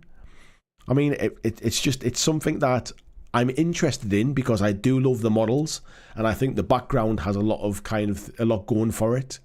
But I've always found it very difficult to get into it. So will I make any GW 40k content? It depends. I might talk about it in the lead up to it, but if they don't do enough to hook me, and if I don't think it's really got any easier, then why would I get involved? Why would I spend my money on it if that was the case? So yeah, it depends, mate. In the same way as everybody else kind of pays their money and takes their choices, I'll be doing the same. Type 40 Tarda says that rapid fire release schedule is one of the many reasons I jettisoned GW. They stopped caring about the hobby and only dividends. All companies care about the money, mate. Don't kid yourself. All companies care about the money. However, the rapid release schedule really does depend upon whether you want to try and keep with it or not. And that's another consideration for me. Is like, there is an element of, you know what, Combat Patrol might be as much as I need to do. That might be enough that it scratches that 40k itch for me. Like, then I don't have to worry about collecting huge armies of models. Maybe I start with Combat Patrol and then I might add to an army with some cool models that I like or something like that. Because I'd imagine Combat Patrol as a level won't have lots of stats for all of the other models. It will just be this is what's in the box. These are the rules that you need for them, kind of thing. Ed saying the game size, Combat Patrol boxes were initially developed to give you a force for the game size about 6 months into 9th. Yeah, but again, I don't think they were 500 point boxes though, for example. I think some boxes had more points than others, which is where it became unbalanced, it instantly became unbalanced. Andrew says, I have found wish listing that 500 points misses out on something and that 600 points fill that hole. I think that's the same with a lot of games. When you start playing at lower points, there's always going to be something that you can't include. Discourse says the Combat Patrol boxes will be awesome tasters for hobby butterflies like me. Yeah, I mean, I've often looked at the Combat Patrol boxes purely as just something to paint. Like I've said before many times, I do like the miniatures. I love the GW minis, and I am a fan of the 40k world, the universe. And it would be nice just to paint, like a small kind of painting project. And price-wise, you know, I don't find them horrendous compared to other companies when you're talking about like a starter army type things. So yeah, it'll be interesting to see what happens with it. Adam's saying Combat Patrol would be popular in clubs and probably see a lot of games in stores. With comp, I can see it working well for small one-day tournaments. I think the problem, mate, with that is it depends upon the club. Because if it's a club that already predominantly plays a lot of 40k, you're going to have a lot of players playing at 2,000 points. And they'll already have their armies, and all they're waiting for is their new rules coming out kind of thing. So they instantly start playing at 2,000 points a game. It'll be good for like an onboard and like a new player sort of stepping on point. But then that really does depend upon whether you can get one or more people to kind of step on with you at that level again. Camo saying the boarding actions is a push to 500 points, but don't think it's popular. There's a couple of guys who've been playing it at my local club. It looks awesome. They were really enjoying it. It seemed to be having fun. They were playing boarding actions on one table, and there was a couple of guys playing a full-scale game of 40k on another table. And by the end of the night, like they'd finished their game, and I think the guys on the other table were only into like sort of turn 2 or turn 3. It was taking like quite some time to get through that 40k game. So I think there's definitely an element of it speeding up play. And they seem to have fun. Super Pumpkin Man saying, I would love better scythe and talons for Tyranid Warrior, as the current one looks kind of pathetic. Couldn't tell you, mate. Don't know. Discourse Mini says, I won't collect Tyranids, but maybe I'll buy a combat patrol box of them to try the gameplay out. I think there's a few people will do that kind of thing, like not wanting to commit to a full army, but there's enough cool models in a box, like a combat patrol box, that they'd be willing to give it a try for that. Ian Inman says, Combat Patrol in 10th edition is pitting Combat Patrol box sets against each other. It's not about point limits. Yeah, that's kind of like what I was saying basically, mate, but they're all balanced. In 9th edition, Combat Patrol was about a 500 point game, of which you could buy a Combat Patrol box towards your 500 points. Combat Patrol in 10th edition is just the playing of Combat Patrol boxes against each other. Clyde saying the Shatterpoint leaks has me leaning more that way. Yeah, I was always on board with the Shatterpoint stuff anyway, so that's kind of, that doesn't derail me from being interested in this. It's just the fact that they'll both launch at the same time, which is kind of like, I might be quite happy to hang on and get into 40k a bit later once I know more about it, really. That might be the decision. Picture this is saying Necron and Orc player me, so next Xenos, maybe Nids, can't wait for the box. Andrew saying everybody wants to collect them all. Got like the Pokemon of Warhammer. Alex says it'll be interesting if this was the original plan for the patrol boxes. One thing I'm unfortunately a bit skeptical of is how good valuable each box is. Have a look at Deathwatch versus Custodes. It depends what you class as valuable, mate, because they're all going to be balanced against each other. So that's not to say that. So Custodes, generally an elite army with less models, but that's not to say in Combat Patrol, those power levels haven't been dialed down to balance them out. Or some, like for example, you get a lot of models in the Tyranid box, maybe they've been dialed down to make sure that it's not completely one-sided, like in a numbers game kind of thing. From what I understand reading the information, what GW have done with stats for Combat Patrol doesn't necessarily bear any relation in what they've done with stats for full-scale 40k. There's a difference. There's a disparity between them. Andrew's saying every company loves money. They love it so much they will sometimes be your friend so they can get more money. Every company loves money, mate, because that's what they do. They are there to make money. Let's not get away from it. That's why I say you should never love a company. Companies are this kind of... They're just this thing. They're not people. You can appreciate the people that work for the company. You can even appreciate the products that the company make. But you don't have to love a company. VG says, when it comes to balancing Combat Patrol boxes, I'd be interested to see if they balance the units in the box and possibly take less profit on a box to balance it. You can check that out now, mate. That the boxes are a fixed thing. The Combat Patrol boxes are not changing. They've already released all of the Combat Patrol boxes. So that is what, if you go and buy a Combat Patrol box now, that's what you'll be able to use in 10th edition. So they're all priced the same price, I believe. £95 is the retail price. And then obviously discounts available online. But like I think it's standard across all of them. Whatever you get inside that box is generally a little bit of a saving on buying the models individually. But some boxes have a slightly bigger saving than others, but not massively, I don't think it is. And he's saying, or if they rewrite the stats and rules for the units, keep the boxes the same. Yeah, they're rewriting the stats, mate, that's the point. Matt saying, lower point games, the difference of a handful of points can have a much larger swing. Yeah. Super Pumpkin Man saying, what I really want is my flying Tyranid Warriors Shrikes and flying Ripper Swarms back. They've been gone for a while. Ed saying the boxes were all 500 points. Were they all exactly 500 points, mate? I didn't think they were. The problem was that 500 points of Necrons and 500 points of Sisters of Battle were not remotely balanced due to issues external to points. And I think that's when it comes in with things like the stratagems and the warlord traits and all of those kind of things.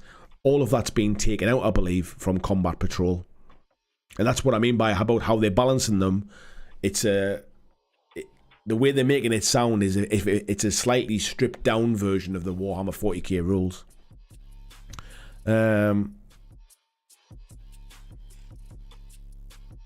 May folks saying GW probably preparing to bring in new customers with the Amazon series coming. I think that's going to be some way off, mate. It wouldn't surprise me if we see 11th edition before the Amazon series comes. Jez is saying a couple of more editions further on. Yeah, exactly. Sorry. Yeah. Super Punky Man says Tyranids are his favourite 40k army to collect and paint. I must admit, I've never really been intrigued by Tyranids. The idea of painting lots and lots of things the same, like you've got to really love painting horde armies for that kind of stuff, and I don't think I do. Greg saying, don't worry, 10th will move on faster than you can keep up like every other edition. There will be the first few month honeymoon phase, and so enjoy it.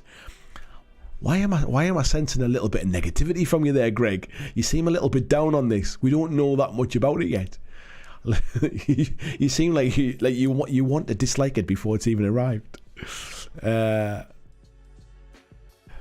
Yeah, Andrew's saying no, it isn't always 500 points. The Grey Knight is exactly 500, but you can take no upgrades, right? Adam's saying can see a shed load of combat patrols coming out. It'll be handy when my kids move from Paw Patrol to Combat Patrol. There's already a shed load of combat patrols out. So if you look back, let me go back to this screen here, and find the information. So here it shows you the pictures of all the combat patrols. So what's that? 4, 8, 12, 16, 20. So there's already 20 combat patrols available. All of these images here are images of the combat patrols that already exist. So you can buy these now. So there's the like the Ultramarine one.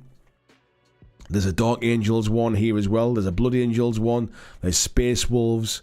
We've got there's a Death Watch one. There's a Grey Knights one somewhere as well, I believe. Although I can't see the picture there. I'm sure there's a Grey Knights one as well. But these are the exist. There's the Orc one, Necrons. This is the Leagues of Votann. So these are all the combat patrols that already exist. This is not something new that's coming out. It's the existing ones. If I can go back up here and go to the GW site. So I go to Shop Online, Games Workshop, and we go to Warhammer 40k, and we go to where are we at? Combat Patrol. So you click on the Combat Patrol. These are the Combat Patrol boxes that already exist. This is the thing that you will be able to buy. So there's the Grey Knights one with the big Dread Knight in it. So these already exist, and I was tempted to pick one of these up, to be honest, and start painting it in advance once I know more about the rules and what the changes are, and is it really kind of any easier to get into, or is it just marketing speak? Like these ones are currently out of stock at the moment, but like the Space Wolf one's relatively quite nice with the big chunky dude in. I forget what he's called, but I quite like that model. Just depends what you want, really. So yeah, they already exist. They're a thing that's already out there at the moment.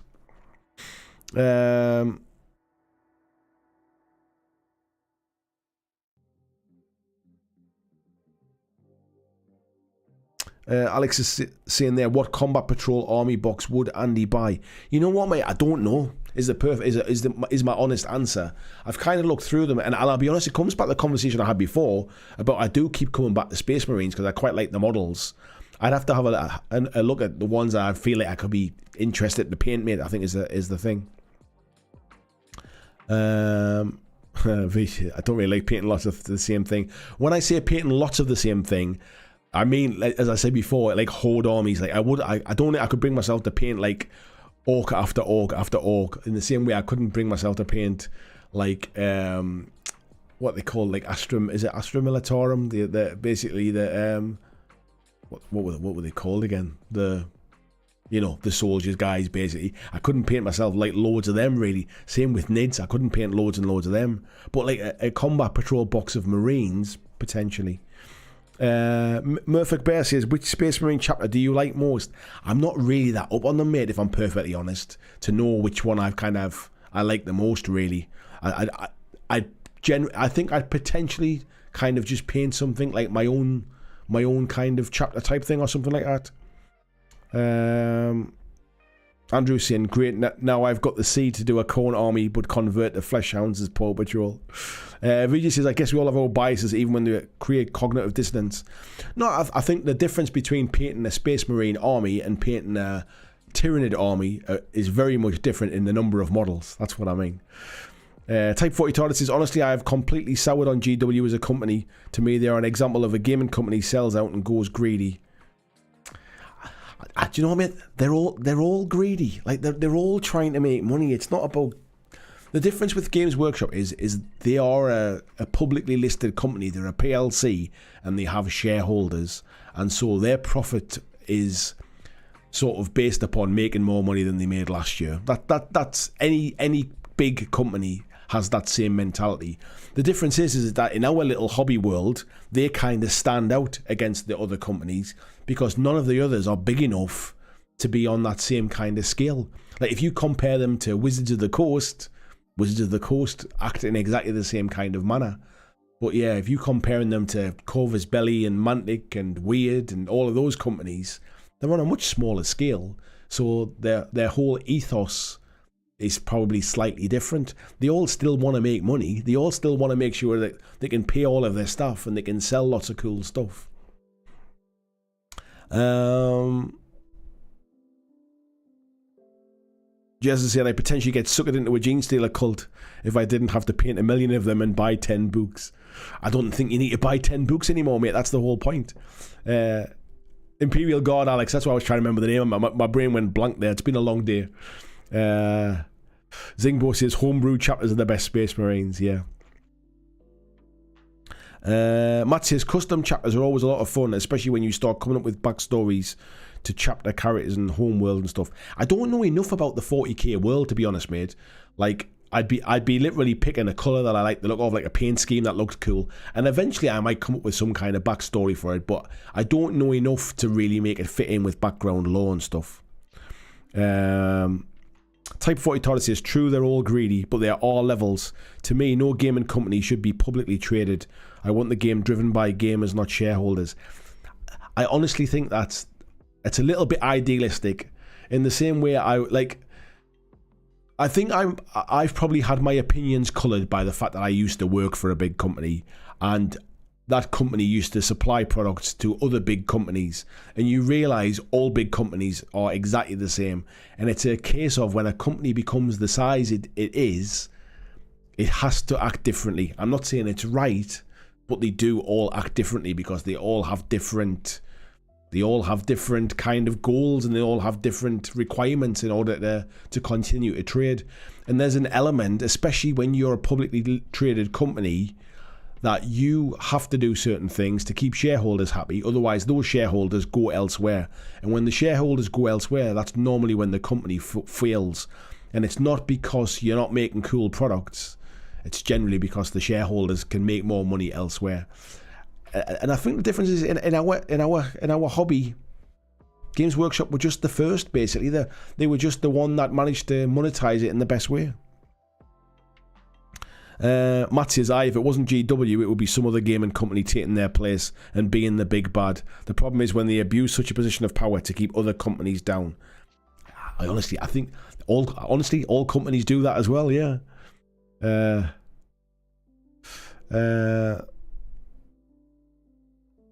Humble Pundit says, just dump GW and play a Battletech.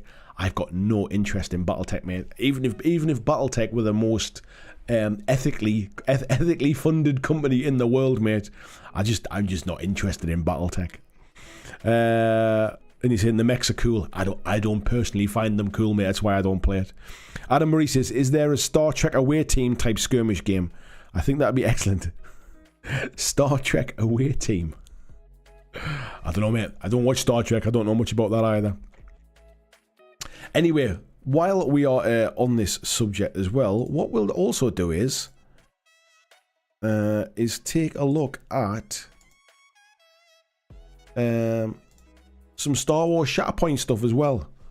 So, if I can get this up. So, Star Wars Shatterpoint, obviously, Atomic Mass Games shared quite a lot of stuff this weekend, including some gameplay for Shatterpoint, which I'll come back to.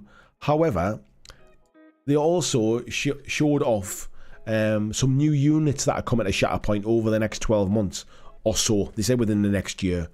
So this one we've already seen it. Apologies for the not amazing pictures, but these are basically somebody's been taking these pictures from a projector screen. I think it was the people we called the Professional Casual Network. You can just see their logo in the bottom corner here. So I've taken these from Facebook. So yes, this is we've already seen this one before. This is the Count Dooku set that comes out at launch alongside the Obi-Wan set as well. This is a new one that's just been announced as well. It's Luminara Undaloo with Barriss Offee and the Clone Commanders. We then also have the General Grievous one, which we've just found out today is going to be available in April. So not in April, sorry, in July. So this is the first set that will come out after the initial launch wave. We then have the Obi-Wan set that we've just been talking about. We've got Mother Talzin with the Savage Opress and the Night Sisters. Not something I'm particularly familiar with this. I'm assuming it's from some point in Star Wars that I'm not that familiar with, but cool models nonetheless. Let me just zoom in a little bit as well. We've then got the Mace Windu one with the ARF Trooper and the Clone Commander Pons, which are particularly very nice as well. I love the purple glow on this, by the way. We then have Cad Bane with Aura Singh and the Bounty Hunter faction as well, which I do quite like. I love this the pose on this one and stuff with the bag as well. Nice model. But Cad Bane I'm a big fan of Cad Bane stuff. We then have this set as well. So this is the Padawan Ahsoka Tano, who you get as a pre-order bonus if you pre-order the game from certain places. But this is the set she'll be coming in. So she comes in alongside Plo Koon, Commander Wolf, and the Wolf Pack. So we've got Commander Wolf here at the back and the Wolf Pack here.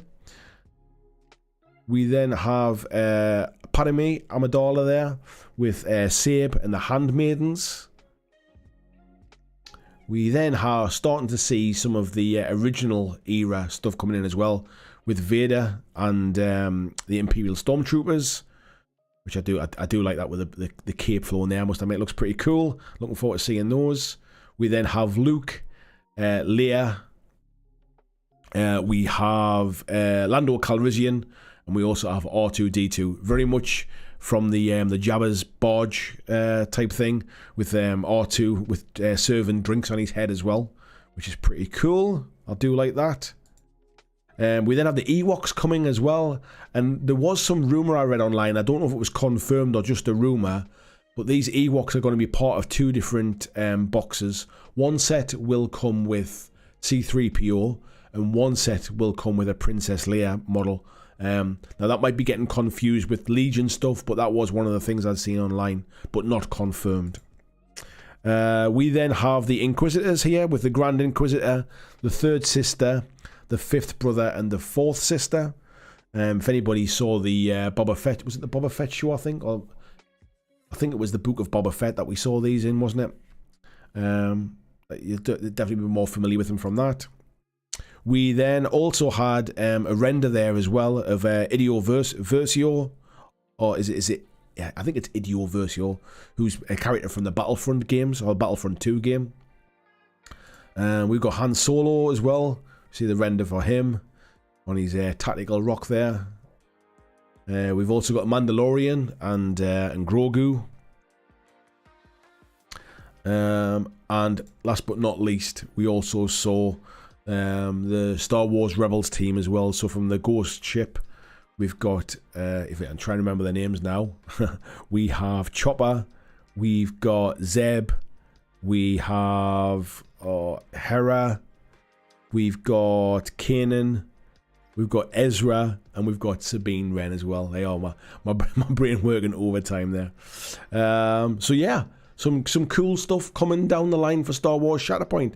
So it's nice to get a little bit of a glimpse of what's coming in the future. It does mean that there won't be a whole lot of surprises coming, although they did say that on May the 4th, which is traditionally Star Wars Day, we're going to be seeing some more exciting news as well. So looking forward to see what we find out there and then as well. And we saw a lot of the gameplay footage and stuff as well.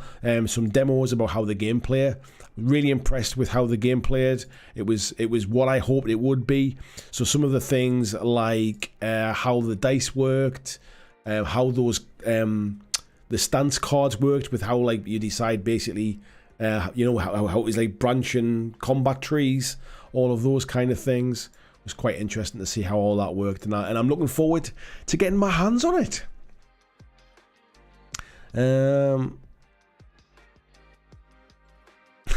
Murphic says these images were projected by an R2 droid. I think they were probably projected pretty well, but it looks like it might have been an R2 droid that was taking the pictures, I think, mate.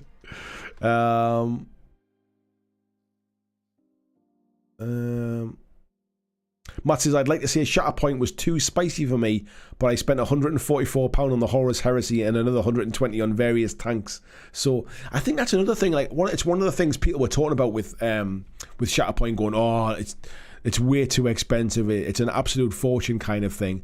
Like, I think I've paid £115 for the starter box for Star Wars Shatterpoint. It was possible to get it somewhere a little bit cheaper. It was £110 somewhere else, but I got free shipping with the £115 place. And I've also pre-ordered the two packs as well that come with it. I haven't ordered the terrain, but I've ordered the Dooku and the Obi-Wan set, and they were like £35 each. Now, I don't see them as massively kind of like, yes, you might not get lots of models in them, but you can play with what's in those boxes kind of thing. I'm buying them as little painting projects kind of thing, but I don't think it's like massively expensive. Like £115 for the starter box with terrain, enough models for 2 people to play, all the dice, all the tokens, all the measuring sticks, the rules, all the cards. I don't think that's a fortune in this kind of today's climate kind of thing. Like my Conquest 2-player starter set arrived today. It's on my desk here, which has got the city states and the nodes in. I bought that myself as well. I think that was £127, and that was discounted. I just think things are more expensive now, and I think a lot of the time we look at stuff and think, pooh, I remember when I paid £65 for that starter box kind of thing, and it's like, well, yeah, but that was like 5 years ago. Things are expensive now. Rightly or wrongly, things are expensive. Let's have a little look here. Bit of chat about the different things as well. Matt saying the colour work on that flame coloured cloak is lush. They do look good, mate, don't they? I think that's the sisters, isn't it? Jess is saying murder bears in Kung Fu Ewoks there. Matt says those Ewoks will become the most hated units on the board, especially if they win games beaten by teddy bears. Kenobi, that's what they were in, mate. I couldn't remember. I thought it was the Book of Boba Fett, but it was the Kenobi one, wasn't it? Tyler Tilsley says that Ghost Crew sold me on Shatterpoint. Yes. First thing, they were definitely seen in Star Wars Rebels. I remember that as well, but the characters there, was it Obi-Wan? I couldn't remember. All them shows are starting to blend together a little bit at the minute. I've been watching the new Mandalorian series as well, and it's all right. It's all right. I don't hate it. But I would say that there's been other better Star Wars series. That's not my favourite at the moment. Tyler saying Ewoks are apex predator in a world full of giant monsters. Do not underestimate Ewoks. You're right, mate. Andrew saying work for the largest company in my industry. Actually enjoy them, except the pay. The pay hasn't changed in 7 years. So there you go, mate. Greedy company, isn't it? That's the way it works. Tyler saying Ewoks figured out flight in pre-industrial society on a world starved of resources. Oh, they're cleverer than they look, that's for sure. And they managed to kill a walking tank with nothing more than some oversized logs. Never underestimate the Ewoks, mate. Never underestimate them.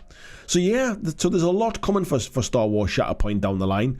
It looks like we're probably going to be getting kind of regular releases, but on a scale that is probably manageable to keep up with.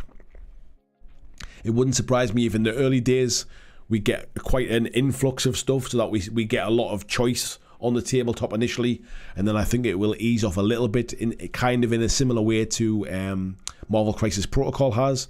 But I think that's not necessarily a bad thing. It's one of those games where if the unit comes out and you like the look of it, you can buy it because you can play it. Because basically you will take... So each of those boxes, those £35 boxes, are half of a strike team. And you basically have 2 strike teams on the table for your faction, if you like. You can't mix... You can then list build. You can like interchange models into different strike teams and stuff, but you can't mix the eras that they come from within that little individual strike team. But you can mix 2 different eras across the full width of the faction thing, if you like. So once we start to get more models out, the more variety we'll start to see in what people start like taking as a list. And that's when it'll start to get quite interesting. In the early days, I think we'll get just a lot of like box games, if you like this box against that box kind of thing. Realistically, just about any game that will set you back 100 to 200 quid to get a full decent game, no matter the game. Yeah, I agree these days, mate. Unfortunately, that's generally the case. There's always exceptions. There's always some cheaper games, but then by the same stretch, there's always some more expensive ones as well. Super Punky Man says Ewoks are evil little monsters that make gremlins tame, as the gremlin does not eat you afterwards. Some gremlins do, mate. And they won't make hoods out of your skin. Matt says they get you somehow, Jez. Even if it's cheap to enter into like BattleTech, you end up buying mech boxes just to get a handful you actually want to play. Yeah, I don't really know what BattleTech's sales model's like, to be honest. I see a lot of people 3D printing stuff, so I don't, and I've never ever seen it for sale in a shop to know how much it kind of costs, really. So I'm not familiar with what the sales model is for BattleTech. But yeah, there's a lot coming down the line for Star Wars Shatterpoint. I'm excited. I've got my pre-order in. Looking forward to when it arrives. I was just saying to my wife today, it comes out the same weekend as UK Games Expo. So the chances are mine might arrive while I'm not at home. So I'll have to wait a few days before I can get started on it. But hopefully... we might be able to get some demo games in at UK Games Expo of Shatterpoint. Be nice to actually to get a little demo game before I get home and then start building my own stuff up. But yeah, my hobby plan at the minute is to get this bad boy, make a start on this. Like I say, this arrived today. It's been on back order for a little bit because they've been out of stock. But I'll be buying my I'll be building up my City States faction. I'll probably do a video on this week, actually, before I dive into it, so you can kind of see, because it's quite impressively just how absolutely, let me just open the box, how absolutely chock-a-block with stuff it is. No spare space in this box, to be fair. It is absolutely full to the brim with sprues. So, yeah, well, we might do a bit of a, not an unboxing, because I find unboxings a little bit like... oh, here's a box, this is what's inside it. I like to do something a little bit different when I do like a kind of like a show and tell type thing. So yeah. Jez is saying, enjoyed the Mantic vids, by the way. Thank you very much, mate. I'm glad you enjoyed them. Super Punky Man saying, looking like it'll be a busy hobby year. I tell you what, mate, I feel like a renewed enthusiasm at the minute, and there's just a lot of stuff coming down the line at the minute. Obviously, I'm playing Conquest with the guys at my local club, so I've decided like picking up my first army for that. Shatterpoint on its way, which I knew I'd be excited about. It's just a shame it's happening in June and isn't happening now, but that gives me a chance to get my Conquest army painted up in the meantime. 40k 10th edition's got me intrigued. I'm quite interested to see what they say about that. Like there's lots of cool stuff happening at the minute, and I'm excited for it, mate. Matt's saying, how much did that army set you back? So there's two armies, not two full armies, but 2 starter set armies in here, mate. This was I think it was £127 I paid. That was discounted. I bought this one from the On Tabletop store, because not a lot of places have the Conquest stuff in stock, to be fair. But yeah, so there's if you can see there with the shine on the box, let me see, I'll zoom on. So yeah, so there's 2 kind of 2 starter armies, if you like, in there, and then you can expand out from there, mate. So yeah, but it is absolutely full to the brim. You even get two rule books in there as well, which I think is great. Clyde said that's a lot of assembly work. Yeah, I'm not looking forward to that, mate, to be fair. And Tyler saying I love assembly, especially hard plastics. Assembly's not the bit I enjoy too much, but if I can get a cool podcast on, maybe some enthusiastic music, I might even be able to use that as footage for a video about what's in the box kind of thing. Build some models up and kind of show them off and stuff. We'll try and do the best out of that one. But yeah, I'm really looking forward to getting some paint on these and playing some games. I've been borrowing an army when I've been playing at my local club. I've been borrowing some Spires models to play with, but I really wanted to start playing with my own army and learn my own army kind of thing. So yeah, I'm looking forward to getting stuck into that. But yeah, exciting times at the minute, I think. Super Pokemon says all this is making me think of making a few basing and painting tip videos, since between me and all my friends we all have the skills and equipment to make a short movie. I think most people do these days, mate. If you've got a phone, you're halfway there. Steve says I keep on trying to find ways. I keep on trying to find ways to talk me out of Shatterpoint. Mainly, it's just me trying to keep my gaming backlog down. It's one of those things, mate, where if you really don't believe you're going to have time to get it to the table, or you don't really want to paint the miniatures, like definitely don't buy it kind of thing. Like don't get caught in the hype or anything like that. But for me, like I love Star Wars. I'm a fan of Star Wars stuff. I was a big fan of Marvel Crisis Protocol as well. So like the idea of the same company making a game like within the same design space, if you like. And then now I've seen the gameplay videos about how the rules work now. I mean, there's some bits of it that I'm not massively kind of impressed is not the right word. I would have preferred, if you like, if it wasn't like that. For example, there are a lot of cards on the table when it comes to Shatterpoint. So each unit or each model has a stat card, and then they also have a card with them which is their stance card, if you like, or which combat tree they're using. So if you've got like, you might have 6 cards for the 6 units across the board, plus your 6 stat cards for the combat, plus you've got the cards for the deployment, plus it's like Marvel Crisis Protocol in the fact where you'll have quite a few tokens and stuff as well. There's quite a lot of table management type stuff.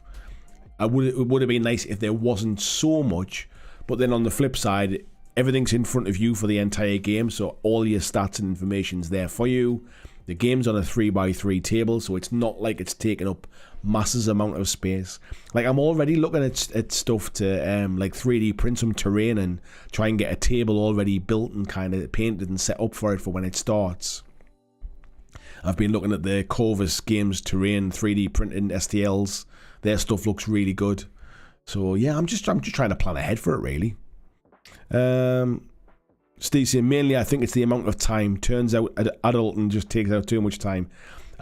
Being an adult, mate, is overrated. I'd go back to being a kid any day. Tyler says, the scale of conquest is so big, my Nord's taster set will be used for ogres or half giants. I quite like the scale being big though, mate. That's one of the things that attracted me to the game. Like in my old age here, with my old eyes, I prefer painting bigger models. It's one of the things I like about Star Wars Shatterpoint over Star Wars Legion is that the scale is that slightly little bit bigger as well. So yeah, it's all good, as they say. I'll tell you what, my throat's dry as a sticks. So folks, we've still got a nice little gang in. There's still 77 of you in the chat. There's only 53 likes, man. We had over 100 people in tonight, and we've only got 53 likes. I can't believe you've been so tight with your liking of the video. But yeah, we've still got plenty of folks in. I'm happy to chat on for a bit longer. If folks want to hang out for a bit more, let me know in the chat if you want to keep going. And if you do want to keep going, let me know what you want to chat about as well. although a few people decided to drop out when I said, let me know if you want me to keep going. I take that as a no. Clyde says, I wasn't sold on the scale initially, but your point about bad eyes is solid and has been a selling point for me lately. Yeah, I mean, like I've always said, I'm going to spend more time building and painting models and reading rules and background lore than I ever am than I ever am actually playing the games. So yeah, I need to be sympathetic to my needs. Tasty Brain Train saying, yeah, let's keep going. Tyler says, is it known if army rules for 10th edition will stay free after Codex is released? No. So the way I understand it is the game will launch. There will be free rules for every army to get everybody playing from day one.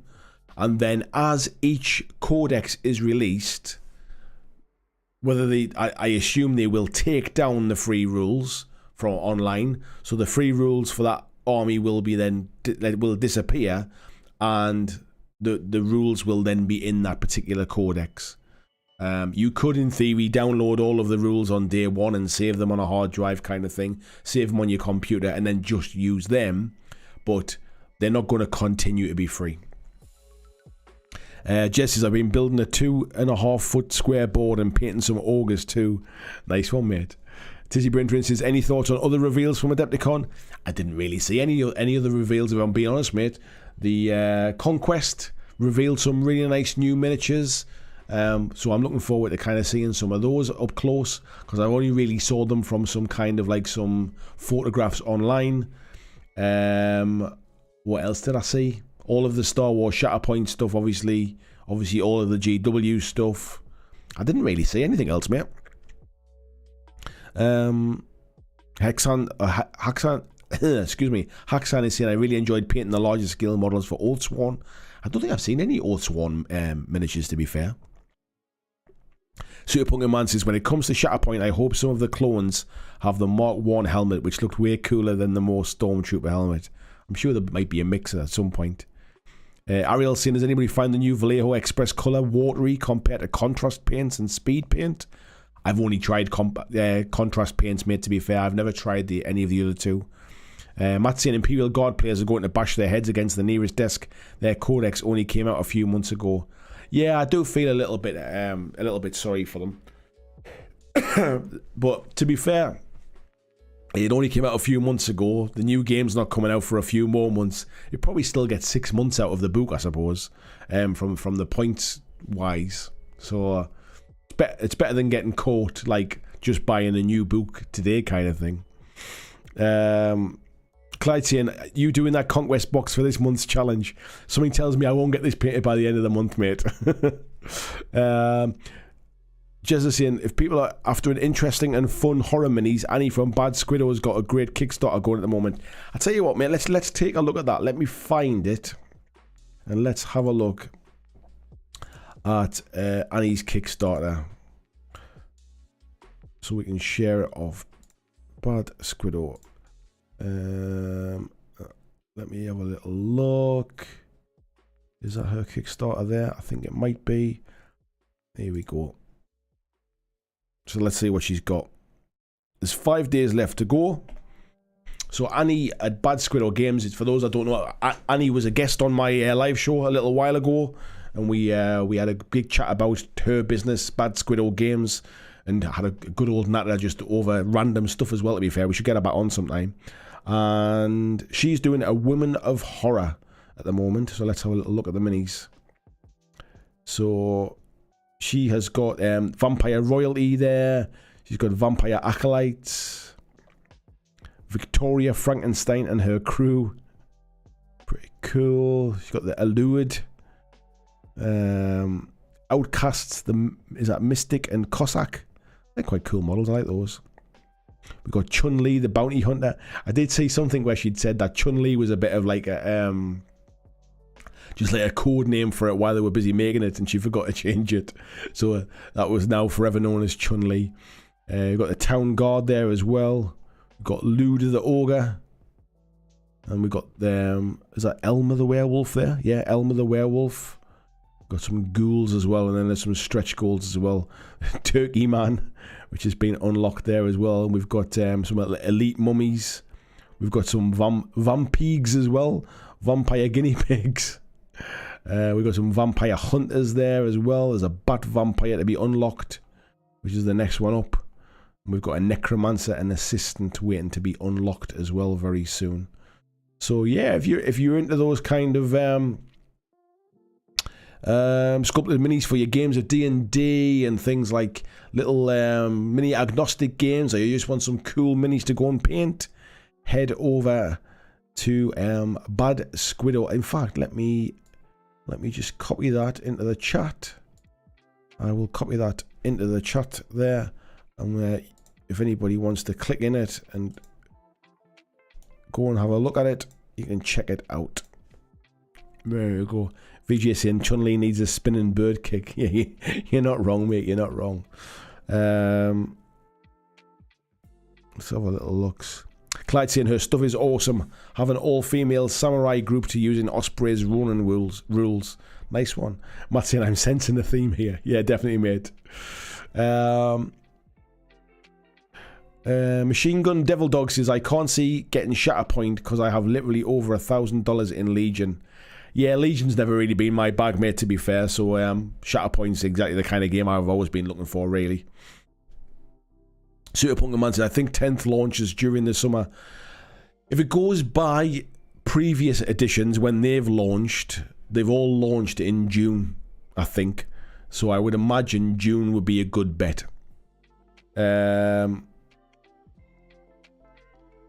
And Ariel saying, if Shatterpoint is the game that brings my autistic son into the hobby, I'm in. He loves Star Wars. Anything that gets people interested in something fun, mate, it's never a bad thing, is it?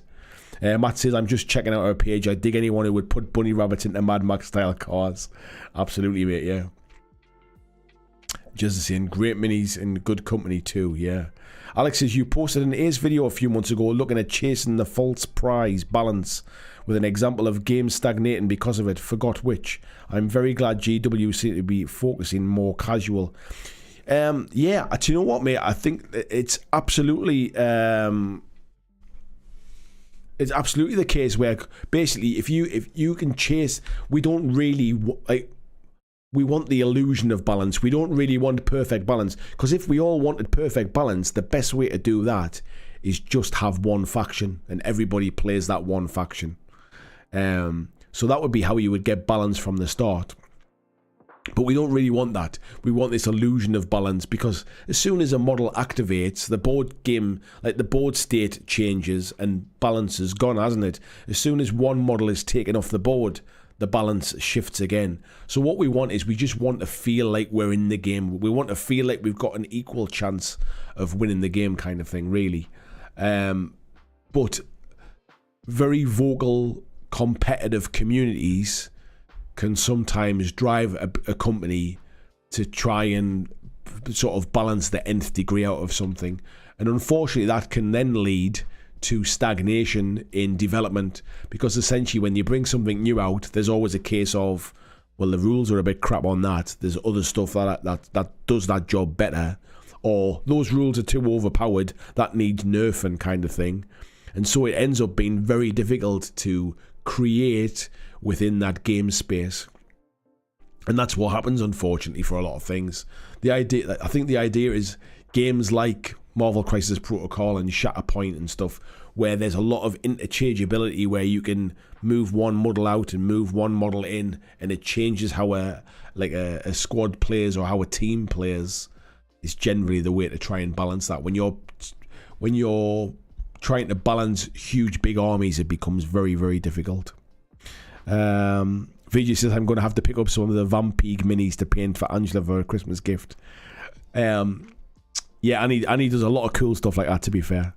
Clyde says, Shatterpoint low mini count, fewer have to do in white armour, sold. Yeah, there is that, mate, as well. Matt says, you want to know it's down to experience and tactics that win or lose a game, not because some unit is so buster that it crushed everything else, but GW has such a variety of units. Games Workshop is in an unenviable task of trying to balance out and make everything work together of a huge model range. There's no other company out there that has a model range the size of Games Workshop and still keeps all of those models in the game. They are first and foremost a miniatures company. They're always going to be producing models. That's how their business works. And unfortunately, it's an enviable task to try and balance everything in that as well. And there's always going to be mistakes. There's always going to be things that don't sort of perfectly balance. But this is the point where trying to only design for a finely balanced game makes it very, very difficult. You need to have some kind of like sort of leeway, really. You'll always have a bell curve of models. Some have to be at the bottom, some have to be at the top, but you want the vast majority of them to be in the middle, basically. Yeah, Matt's saying it's almost impossible to balance. It is, mate, you're right. Clyde saying balance is for Jedi. You're not wrong, mate. You have to be one with the Force. Anyway, folks, I think I am going to call it there. My throat's starting to dry out a little bit now, and I'll be honest, I'm kind of running out of things to talk about now because I feel like I've been talking for 2 hours non-stop. So we will call it a night there. Am I right in thinking we've got next week is the... Let me check my diary. Is next week the end of the... the end of the painting challenge? It is, isn't it? Let me have a look at my diary here. So yeah, so you've got until Sunday the 2nd of April to get your painting submission sent in for the March to War March painting challenge. And then on the 3rd we will be doing the live stream where we show all of the stuff off. So that'll be next week's chat. So everybody's saying thank you for the chat. Thank you everybody for tuning in and joining in the chat. Thank you also, and I shouldn't have to say this, but I will say it. Thank you for allowing us to have a chat about 40k and about a new edition and about Games Workshop without it kind of devolving. I can't even think. It's been a long day. I can't even think of the words. Diluting, without it boiling down into basically a bit of a slang and match about pro GW, anti GW. It's nice to have a bit of a normal chat sometimes and just weigh up a few pros and cons about actually, like, you know, some people are going to like this new thing, some people are not going to like this new thing. But let's allow the people that like it to like it, and let's allow the people that don't like it to not like it as well. It's fine. Anyway. Take care, folks, and I will see you all next week.